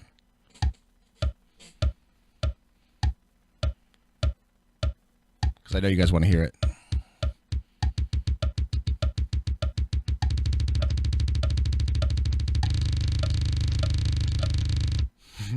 Cool. And we could go even further than that. That's 64th. Next one up, 128. Next one up, 256. Next one up, 512. The fart time. Yeah, it's true. The fart time. It is the fart time. Now, what's interesting is does these numbers start sounding familiar? 256, 512, 1024. For the computer folks out there, yeah. So you take the same concept, and it's actually the same way that binary works, because it's based in 8. So there you go. That's the basics for how to read rhythms. And there's basically 3 basic things to start with. The whole note is the whole circle. Half note is a whole circle with 1 staff.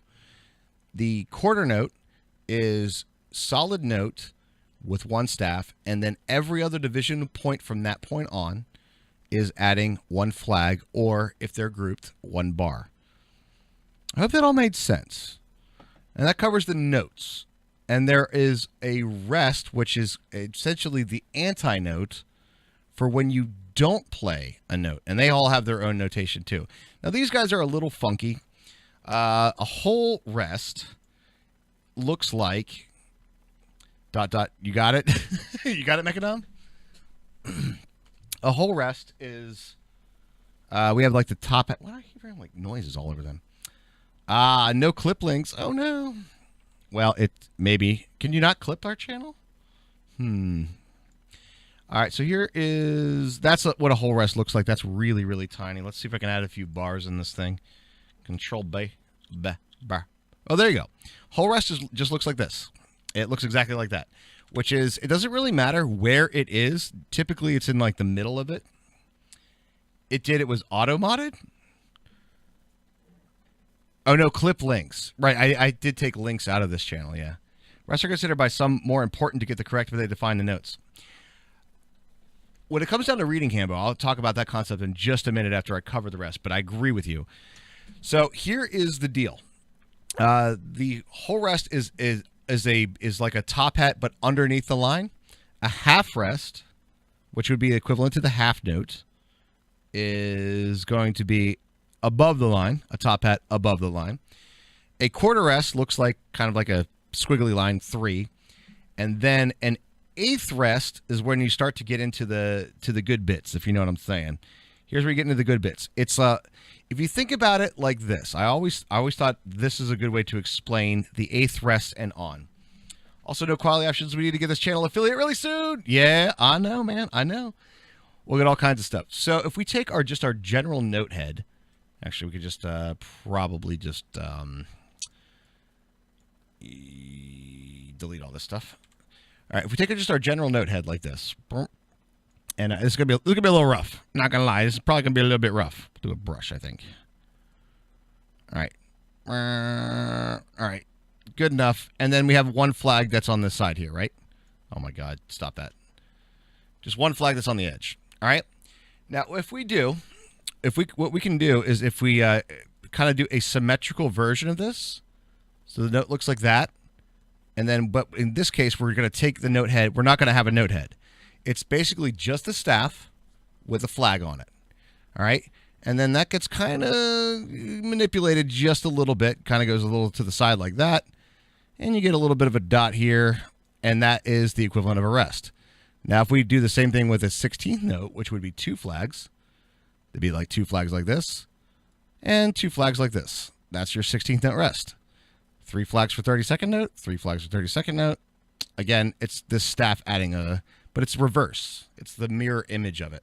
The exceptions to the rule are the whole rest, which is underneath, big black bar, half rest, which is above, and then the quarter note rest, which is the squiggly 3. That's all of your rest. That covers all your rest. Now, when it comes down to reading music, when it comes down to actually reading music, and this kind of touches on what you were just talking about there, Hambo, what you were just talking about, it's interesting that a lot of times, and I found this with like quite a few players and students and over the years, that sometimes you'll have this. You'll have 4 quarter notes, 1, 2, 3, 4, and then let's say it's followed by this crazy 64th note section, right? You'll be surprised at how many times this quarter note or these quarter notes get screwed up because something difficult is coming up next. And here comes up with the very interesting concept. Very interesting concept I always like to talk about. The note that you're on has 2 things that are equivalent to it. Now, that's, by the way, Eon, that's kind of like the end of the how to read rhythms lesson. This is going to get a little bit more complex. There is a note start point, which is where the note is, and that note has a duration to it. The note duration does not matter from a percussive standpoint because the note duration only has a start of an impact point. So a whole note sounds exactly the same as a 64th note, for example. But the funny thing is that sometimes the note that you're on you have to think that the note that you're on defines where the next one is, has nothing to do with where you are itself. I'll give you a really good example. Check this out. So I'll take this whole measure here. We'll have a whole bunch of rest and the weird positioning, not even correct and all that kind of stuff. And then I'm going to do some crazy 30-second note, right? This 30-second note, we're just going to throw it right there. Bam. Just like that. Now, if you're reading along with the music, you see all this crazy stuff. You see a 30-second note. You see a 30-second note rest. You see a 16th rest, an 8th rest. Oh, my God, it's so crazy. But really, that happens. Nothing happens before that. So this is the first thing that happens in the measure. So that happens on count 1.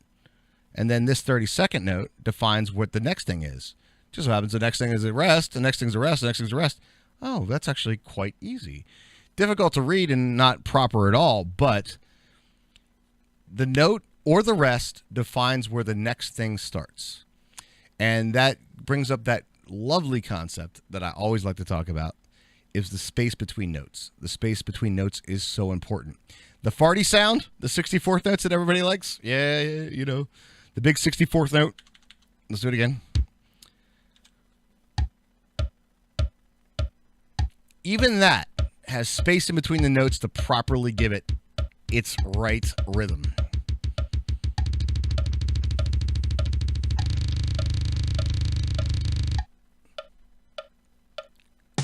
Oh, that was with 30-second note I just played there. You guys get the idea?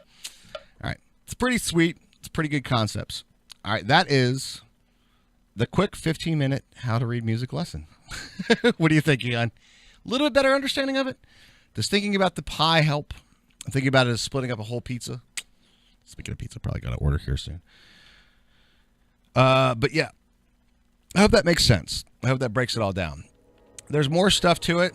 As music and as with anything else, there's more complicated things, more ways to do it. But that's a basic understanding of rhythms and rests.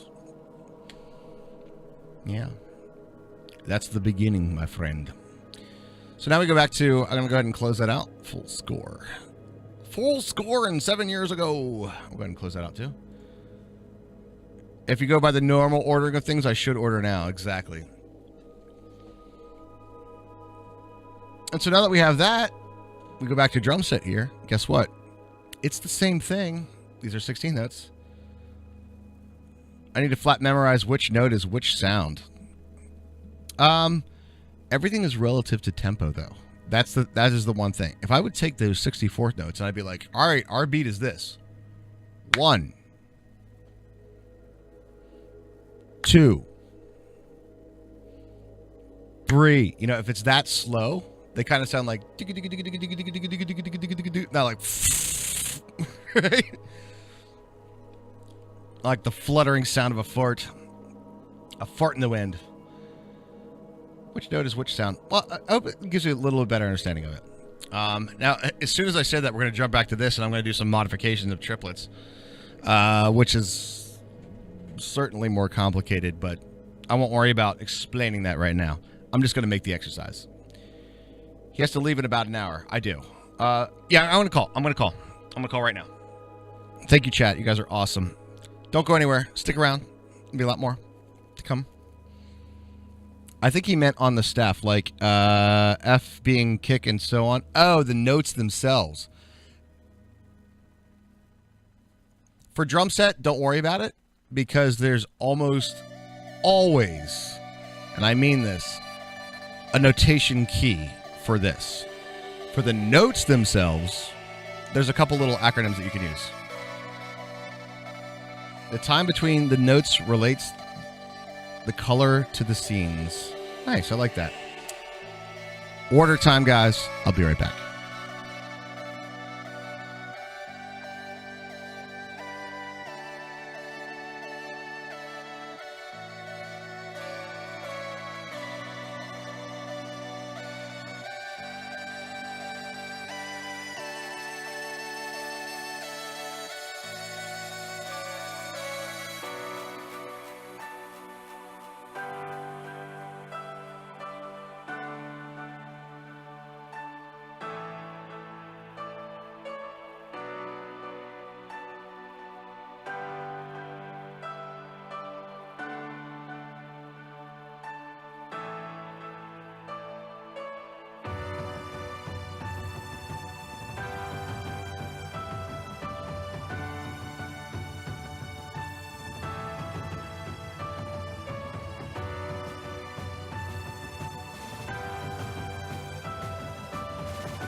All right, guys, we're back. That was long. See, pizza's coming. Got a calzone coming. All right, dudes. Let's get rolling. Let's roll. Now, where's the thing? All right, we're going to be doing ones and twos now. So we did our 2-2 patterns. 2 on top, 2 on the bottom. And this is all going to be played with a single foot pedal. This isn't going to be double kick at all. It's going to be a single foot pedal. Learning how to do the diddles. There's a whole bunch of techniques and things for that, too. But guys, thanks so much for chilling with me today on the very first stream for Professor Woodshed. Oh my god, it's exciting. It's exciting. Okay, so here we go. Which one of these keys does what thing? I think it's this. Good. Yes. And then I want to do... All right, good. And I want to triplet that again. All right, grab that, and I think we do this. Maybe. Nope. Back up. Go back to that note. Play a snare. Good. Then bass. Good. Next up, and we need to add the triplets first, which is control 3. Got it. All right, that's going to be a snare. No, it's not. Go back to that note again. That's going to be high tom, which is going to be the E. Good. Bass. And then we're going to do another triplet, control 3. Nope. Oh, we have to move over to this, and then control 3. So how'd you come up with the name Professor Woodshed? Interesting. I'll tell you what's up. So I had a whole bunch of other names that we were going to try to use, but guess what? A lot of them were already taken, either website, Twitter, or Twitch. So try to come up with something a little bit like educational. And the professor, obviously, it should be obvious, like educational professor, that kind of thing. Woodshed comes from an old term that I can't remember who it was. Back in like the 50s, a jazz drummer, his wife would get really pissed at him, like practicing drums all the time in the house. Finally got a game that is maxing out my GPU and thus struggling to decode the video on source. Oh no! So she told him, you got to get out. You can't practice drums in the house anymore. So he went out to literally his wood chopping shed. And he used to say, every time he would say, like, I'd go practice, he said, I have to go out. I have to go wood shedding. I gotta get wood shedding. All that kind of stuff. And later on, it became like, when you have a wooden stick and you hit a metal cymbal, it starts to get these little shavings. And so woodshed and wood shedding became kind of synonymous with practicing and getting better and working on things. So that's where woodshed come from. It's kind of an old drummer term. It's kind of a throwback thing. Means I need to get a new GPU. Thanks, Bitcoin miners. Oh my god. No. It's like the worst thing ever, right? All right, what I need to do is make this an eighth note and then add the triplet to it, I think. I'm back, Rash, stuffed and feeling lazy, but I am back. I just ordered a calzone, so I'm with you. All right, and this is going to be low tom, which I think was... Oh, we're just doing our notes, so... If you want to know your notes, by the way, Eon, the line notes, the ones that go on the line, there's an acronym that's Every Good Boy Deserves Fudge for treble clef. There's like so much extra little points, but every good boy deserves fudge. Every good boy deserves fudge. Cool. Now we're going to roll with this. Going to grab this guy. Copy that. You have the most amazing idea I can share if you like. Oh, you have a 560 Ti. Oh. Yeah. You know it and I know it. You know it and I know it. And the space is our face. Exactly. Yep.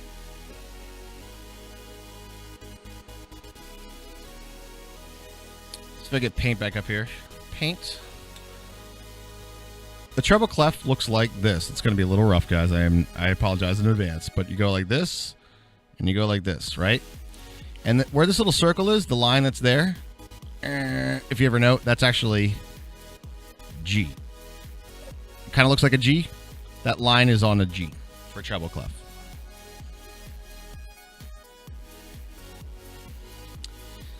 Current job, and I just reached your 5-year anniversary. Yeah. When we first started streaming, Eon, I was using the 560 Ti. And then it went into our kid's computer, and it took a dump. We lost it. So did you play Elder Scrolls Morrowind by chance, Raj? Yes, I did. I will be perfectly honest with you and say I don't really remember that much of it. So if there's some detail about the game, I'm probably not going to remember it.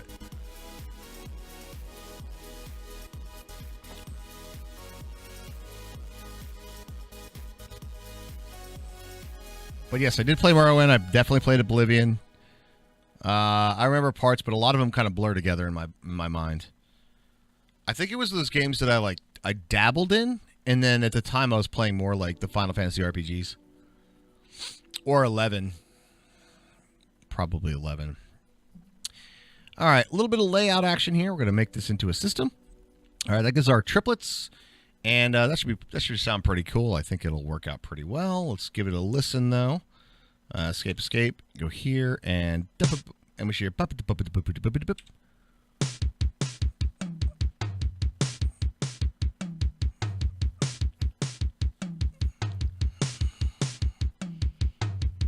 All right, cool. And then we get into one of my favorite licks. So we have 2 on the top, 2 on the bottom, 1 on the top, 2 on the bottom. And now we're going to do one of my personal favorites, my friends. My personal favorites. And this one, I'll explain this. Drum set. No, my idea is to use the loading screen, but instead of having the normal loading screen and textures and pictures, I'll use the concept art and random lore facts. Nice. I say okay.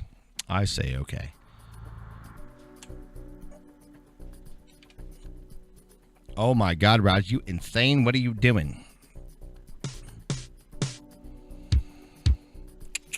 Yeah, buddy. And I think we can just do another snare, right? Yeah. And then that one we do Control 5. Nice.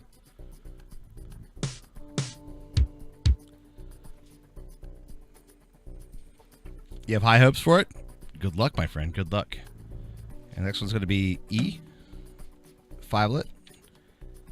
I've never had a musical program in my life this easy to make quintuplets in. Boom, boom. We need a low tom now, which is A, right? Yeah. And Control 5. Good. It's getting late there. What's a good exercise for training the feet to not follow the hands and vice versa? Independence. There's a whole bunch of different things that you can do for that. In this case, this is a little bit different. This is about doubles. This is about the doubles, getting like some good fills and stuff going. You guys curious what this sounds like? This is my favorite one to do. It is my personal favorite. Big fan. Copy pasta. All right, go to here. I'm going to make this a whole system. Boop. All right, good. Ready to hear it in context, guys? Let's do it.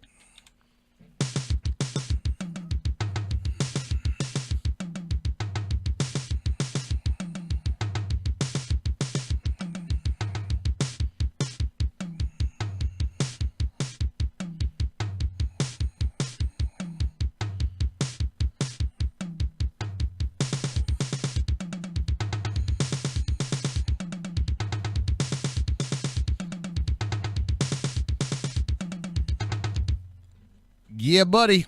Them 5-lets, though. Okay. Good exercise for training feet and how not to follow the hands and vice versa.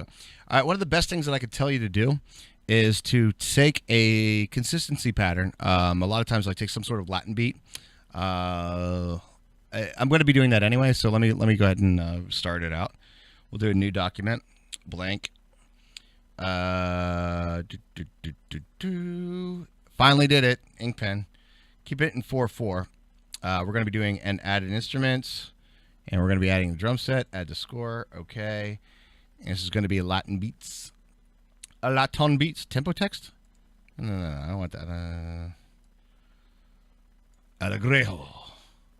Yeah, it's probably Allegretto. It's going to be Latin. Latin beats. Latin. It's actually satin. Cool. I'm not going to say composer-songwriter because this is definitely like some stock stuff. We take consistency patterns like with your feet, and a lot of times Latin beats have a, instead of being the snare drum on 2 and 4 is the consistency pattern, it's the bass drum.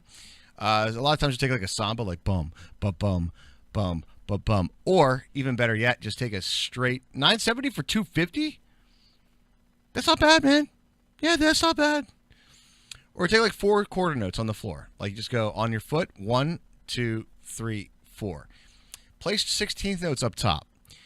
Start with a right hand lead, so you have like 1 E and a 2 E and a 3 E and a 4 E and then without stopping the bass drum, do it with the left hand lead as well. You'll find that having the left hand matching up with the bass drum is one of the most difficult things to do, but once you get a feel for that, it's now separated a lot. That's a good exercise to start to break away the dependency of hand versus feet. To answer your question, Bongo. I hope that made sense. Never mind. I'm not going to do this right now. I'll do Latin beats later. We're going to do our. So we got 2 on top, 2 on the bottom, 1 on top, 2 on the bottom, 3 on top, 2 on the bottom with the 5-lets. And then we're going to do our 6 tuplets, 4 on top, 2 on the bottom. And I do this one a little bit differently. That D money, yeah. Thank you, sir. That helped. No problem. These are the questions I love to answer, dude. Trust me, I love to answer that. I'm having a problem doing this. Okay, cool. Here's an exercise to work on. And then the next step to that is to start to work on some linear things. Linear is basically nothing plays at the same time. Well, y'all.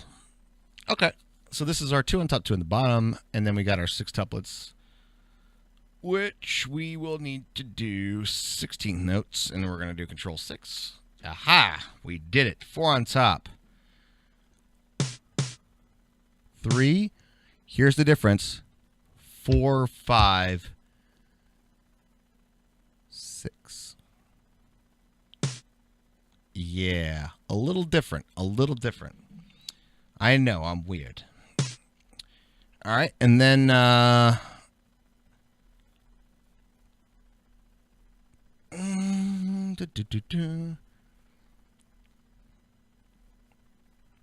Six. There we go. Here, I'll put music on while we're doing this.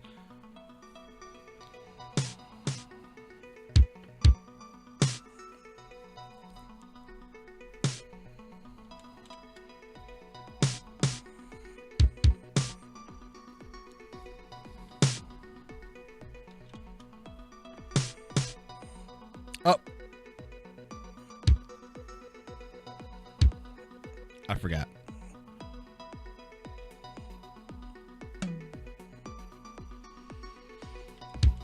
This one is actually floor. That one is high tom.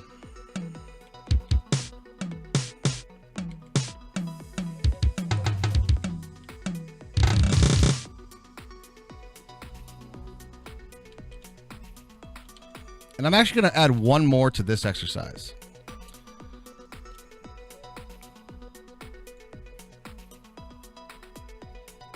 It's a little cramped, huh? I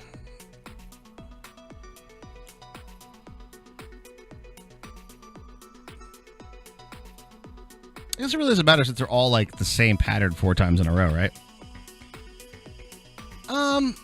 Let's go ahead and do this. I'm going to grab this one. This note, hopefully. There you go. And to that note, and we'll make that the system. Ah, that's a lot cleaner. And then we'll take these guys down here. I'll remove all that stuff. And then...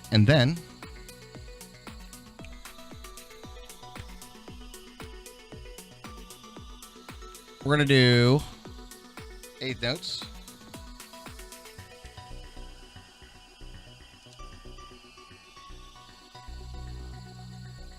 No, we're just 16ths.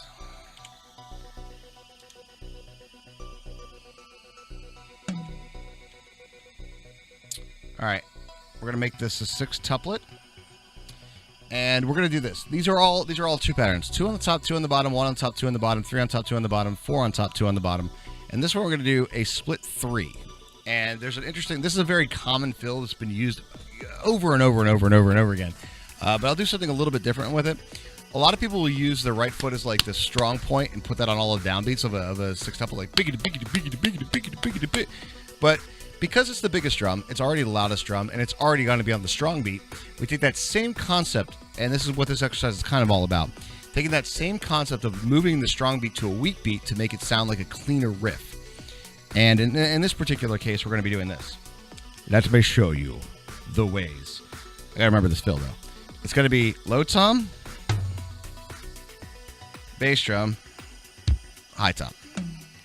Low tom, bass drum, high tom.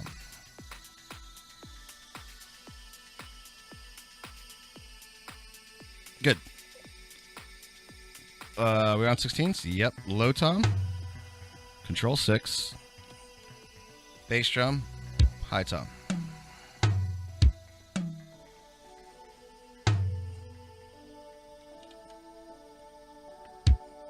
So what we're doing is removing the bass drum, which is the strongest note, lowest drum, most punch, and we're moving it to the weakest note, which is the second one, which is against the shuffle, but it's like kind of the equivalent of like an E or an count.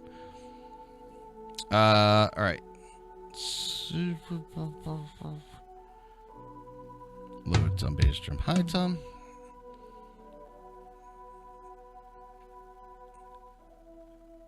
And this one we actually move into a different category too. We go low tom,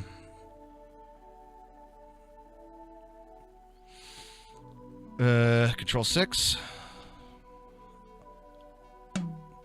It's one of those. Oh shoot! Go back. Bass drum, high tom, low tom, bass drum, high tom. Cool. Now we're on the 16 notes again. Yep. We're gonna go low tom, control 6. It's like I know what I'm talking about, but I'm like still working with like how to input the stuff. Low tom, bass drum, high tom, low tom, bass drum, high tom, snare drum, control 6, bass drum, high tom, low tom, bass drum, high tom,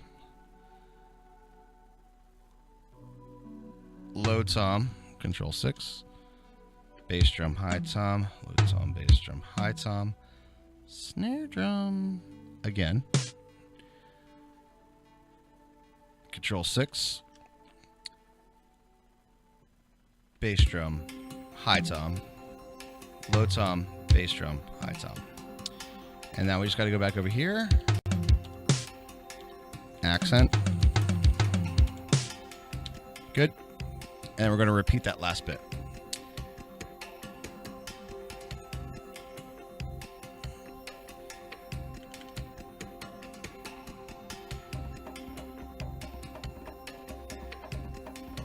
Right, I'm going to do this.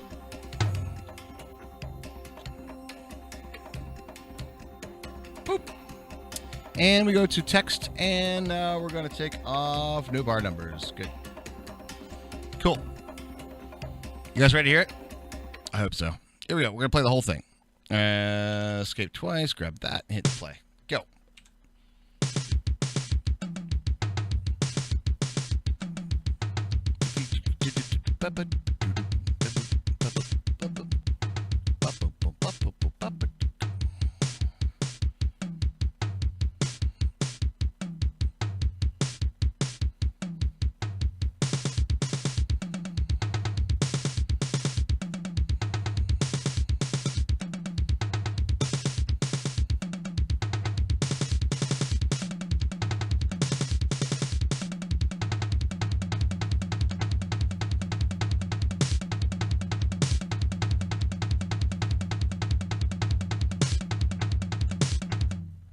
Yeah, buddy. That's where it's at.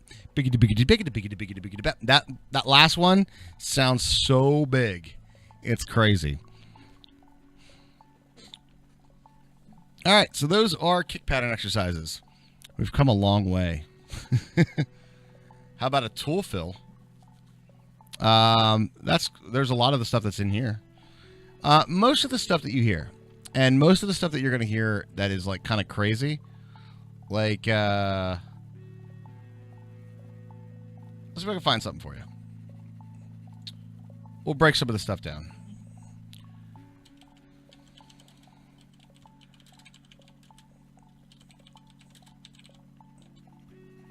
I know I've seen this before.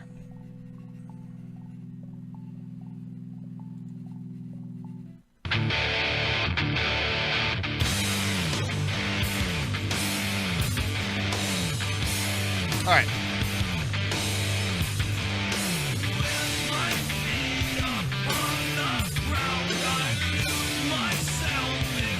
You got to find the downbeat. 1.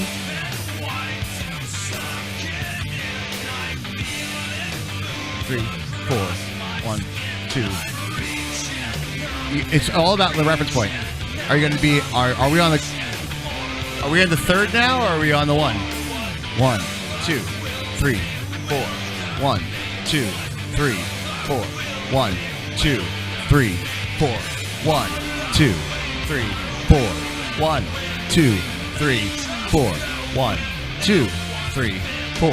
1, 2, 3, 4, 2, 1, 2, 3, boom, boom, boom.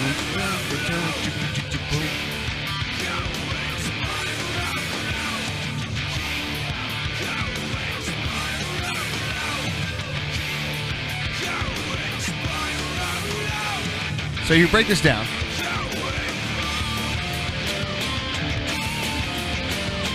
Down, down, down, crash, crash, crash, crash, crash, crash, crash, crash, crash, crash, crash. It's all singles now. Watch right here. Boom. Singles, boom. Singles, boom. Wow, wow. Wow, wow. All right, so it's all singles, and a lot of the breakdown that the points are in there. It's about the polyrhythm. It's about the polyrhythm, guys. All right, so if we break that down, yeah, it's all about the polyrhythms that go into some play. And a lot of times you'll get this particular rhythm. Let's go ahead and break up another sheet here. We'll do another new sheet. And a lot of tool breaks down to this very, very common thing. But the interesting thing is that most of the time when these rhythms occur, they're usually done by somebody in the rhythm section. What makes Tool have a very interesting sound is Maynard usually does this on vocals. And by doing this on vocals and having a lot of the melodic sections of the Tool songs go to follow that like other feel, you get this like polyrhythmic 6/4 flow. Now, the way that works is it's kind of cool. It's kind of cool. How about we do this?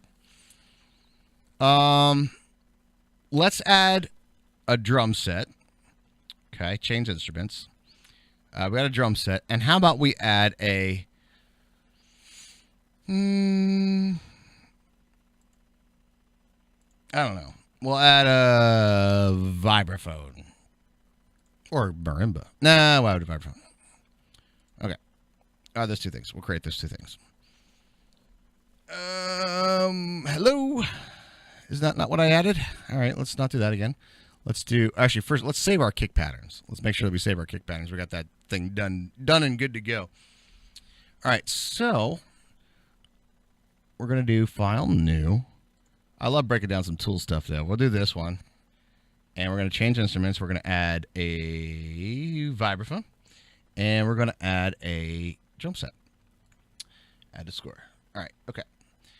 Okie dokie. We'll go ahead and create that just to kind of give as an example. All right, we have our drum set and we have our vibraphone. Now, the two things that happen here. I wonder if I can make a.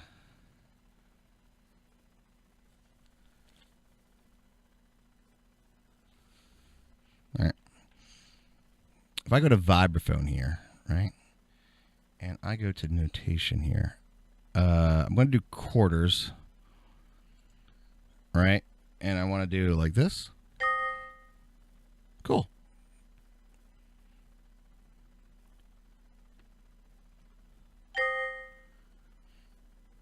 Let's back that up, actually. Let's cancel that. I want to do delete, delete, back down an octave. Did I miss a note there? Back up.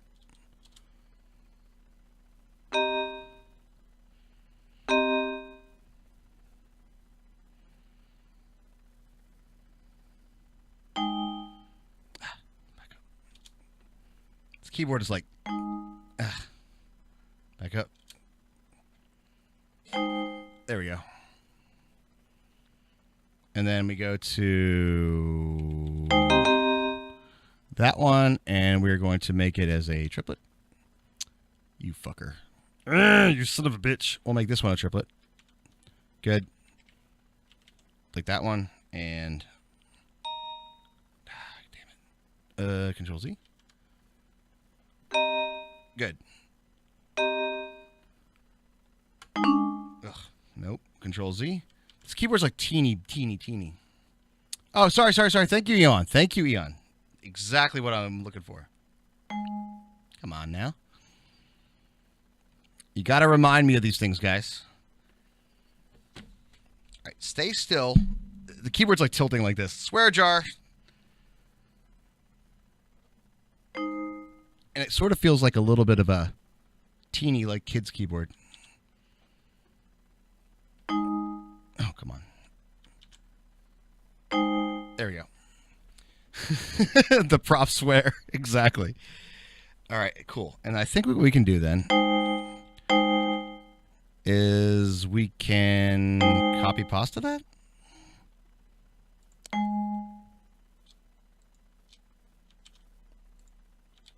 Cool.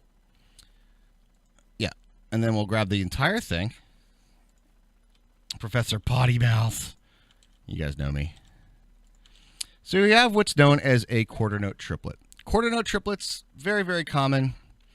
And then we'll take the drum set part here. We'll go ahead and go up one. Go here. And we're going to do eighth notes. All right, now we need to do a couple things on this one. We need to go, I think this is like this.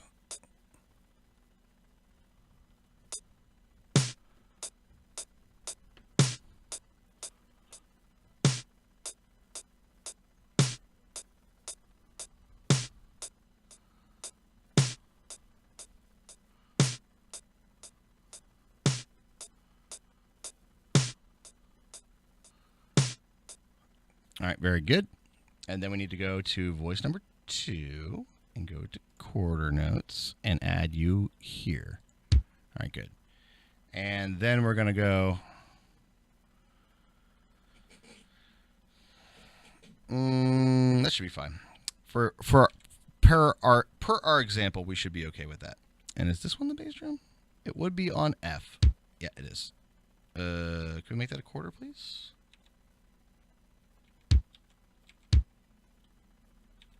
There you go.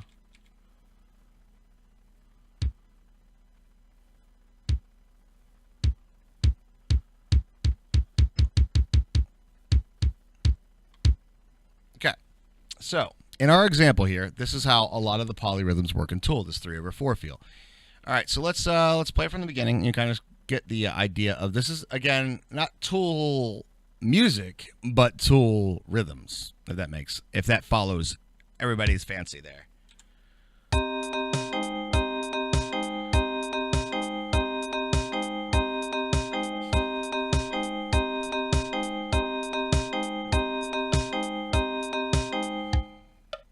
Guys, you follow? Everybody got that? And if you go back to like some Tool songs, bum bum bum bum bum bum bum bum bum go go jump bum bum go bum bum go jump bum. It's that's that 6/4 feel, and that's basically what it is. 6/4. So hopefully that makes sense for breaking down some Tool. But it's quarter note triplets over a beat, and a lot of times. What's interesting is like a lot of times the drummer will take this this stance, right? They'll take the quarter note triplets, and it's interesting because you could take this portion and start to mimic it as a beat. I'll give you an example of this too. If we would do, So we can break this down here. This should be able to be done. If we go to 3 on this one, yeah. We'll go bass drum. No, bass drum. No, back up. Bass drum. Nope, back up. Bass drum. Snare drum. Bass drum. Snare drum, but as a control 3 again. And then bass drum, snare drum. Cool. And then we need to do straight triplets, basically.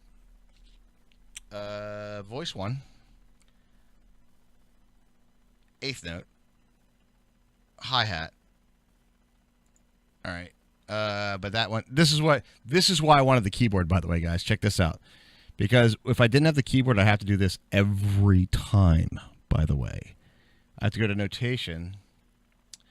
I have to swap that to type that on that. And then I guess delete that note. What's up? That one right there? Yeah, there we go. And now we're on this note. And let's go ahead and input, which is G, I think. I think it's this G. I think I'm in the right octave. All right, good. Now we'll do control 3 for the triplets. And we'll just go like this. Control 3. Control 3. I'm trying to see what the pizza guy's here, guys.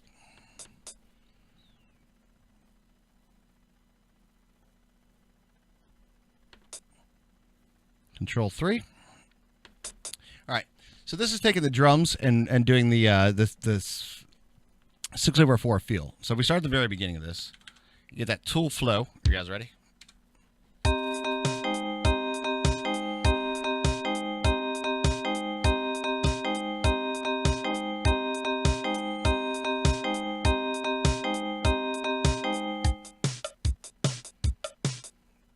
Yeah.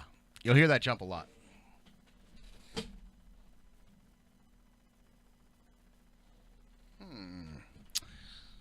You'll hear that flow quite a bit. All right, but there's like a lot of like this flip-flop that happens within the rhythm section of Tool and within the vocal and lead section of Maynard. Does that make sense? They do that quite a bit, flip-flopping these two feels 6/4 back to back. And that's why Tool sounds and feels a lot alike. A lot. But they play with around these rhythms a lot. So all those crazy concepts and all those other things, yeah. That makes sense? Yeah. It's pretty cool, though. So you get that, like, sort of flow to it. But that's basically what's there. And Diddy Carey is, from Tool, is interesting. I like him as a drummer a lot. And I think one of the reasons is it's very rare for a metal guy. He actually started out in a James Brown cover band. Believe it or not. He started off as a James Brown cover band. How crazy is that?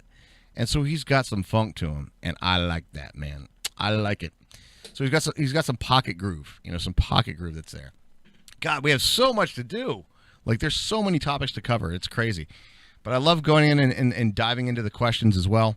Kick patterns here. Let's give a listen to this one final time for today. 2 on top, 2 on the bottom. 1 on top, 2 on the bottom, or in our triplet feel.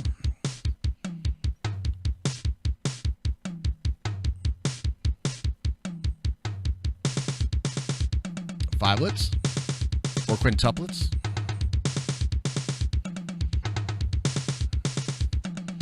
Sextuplets.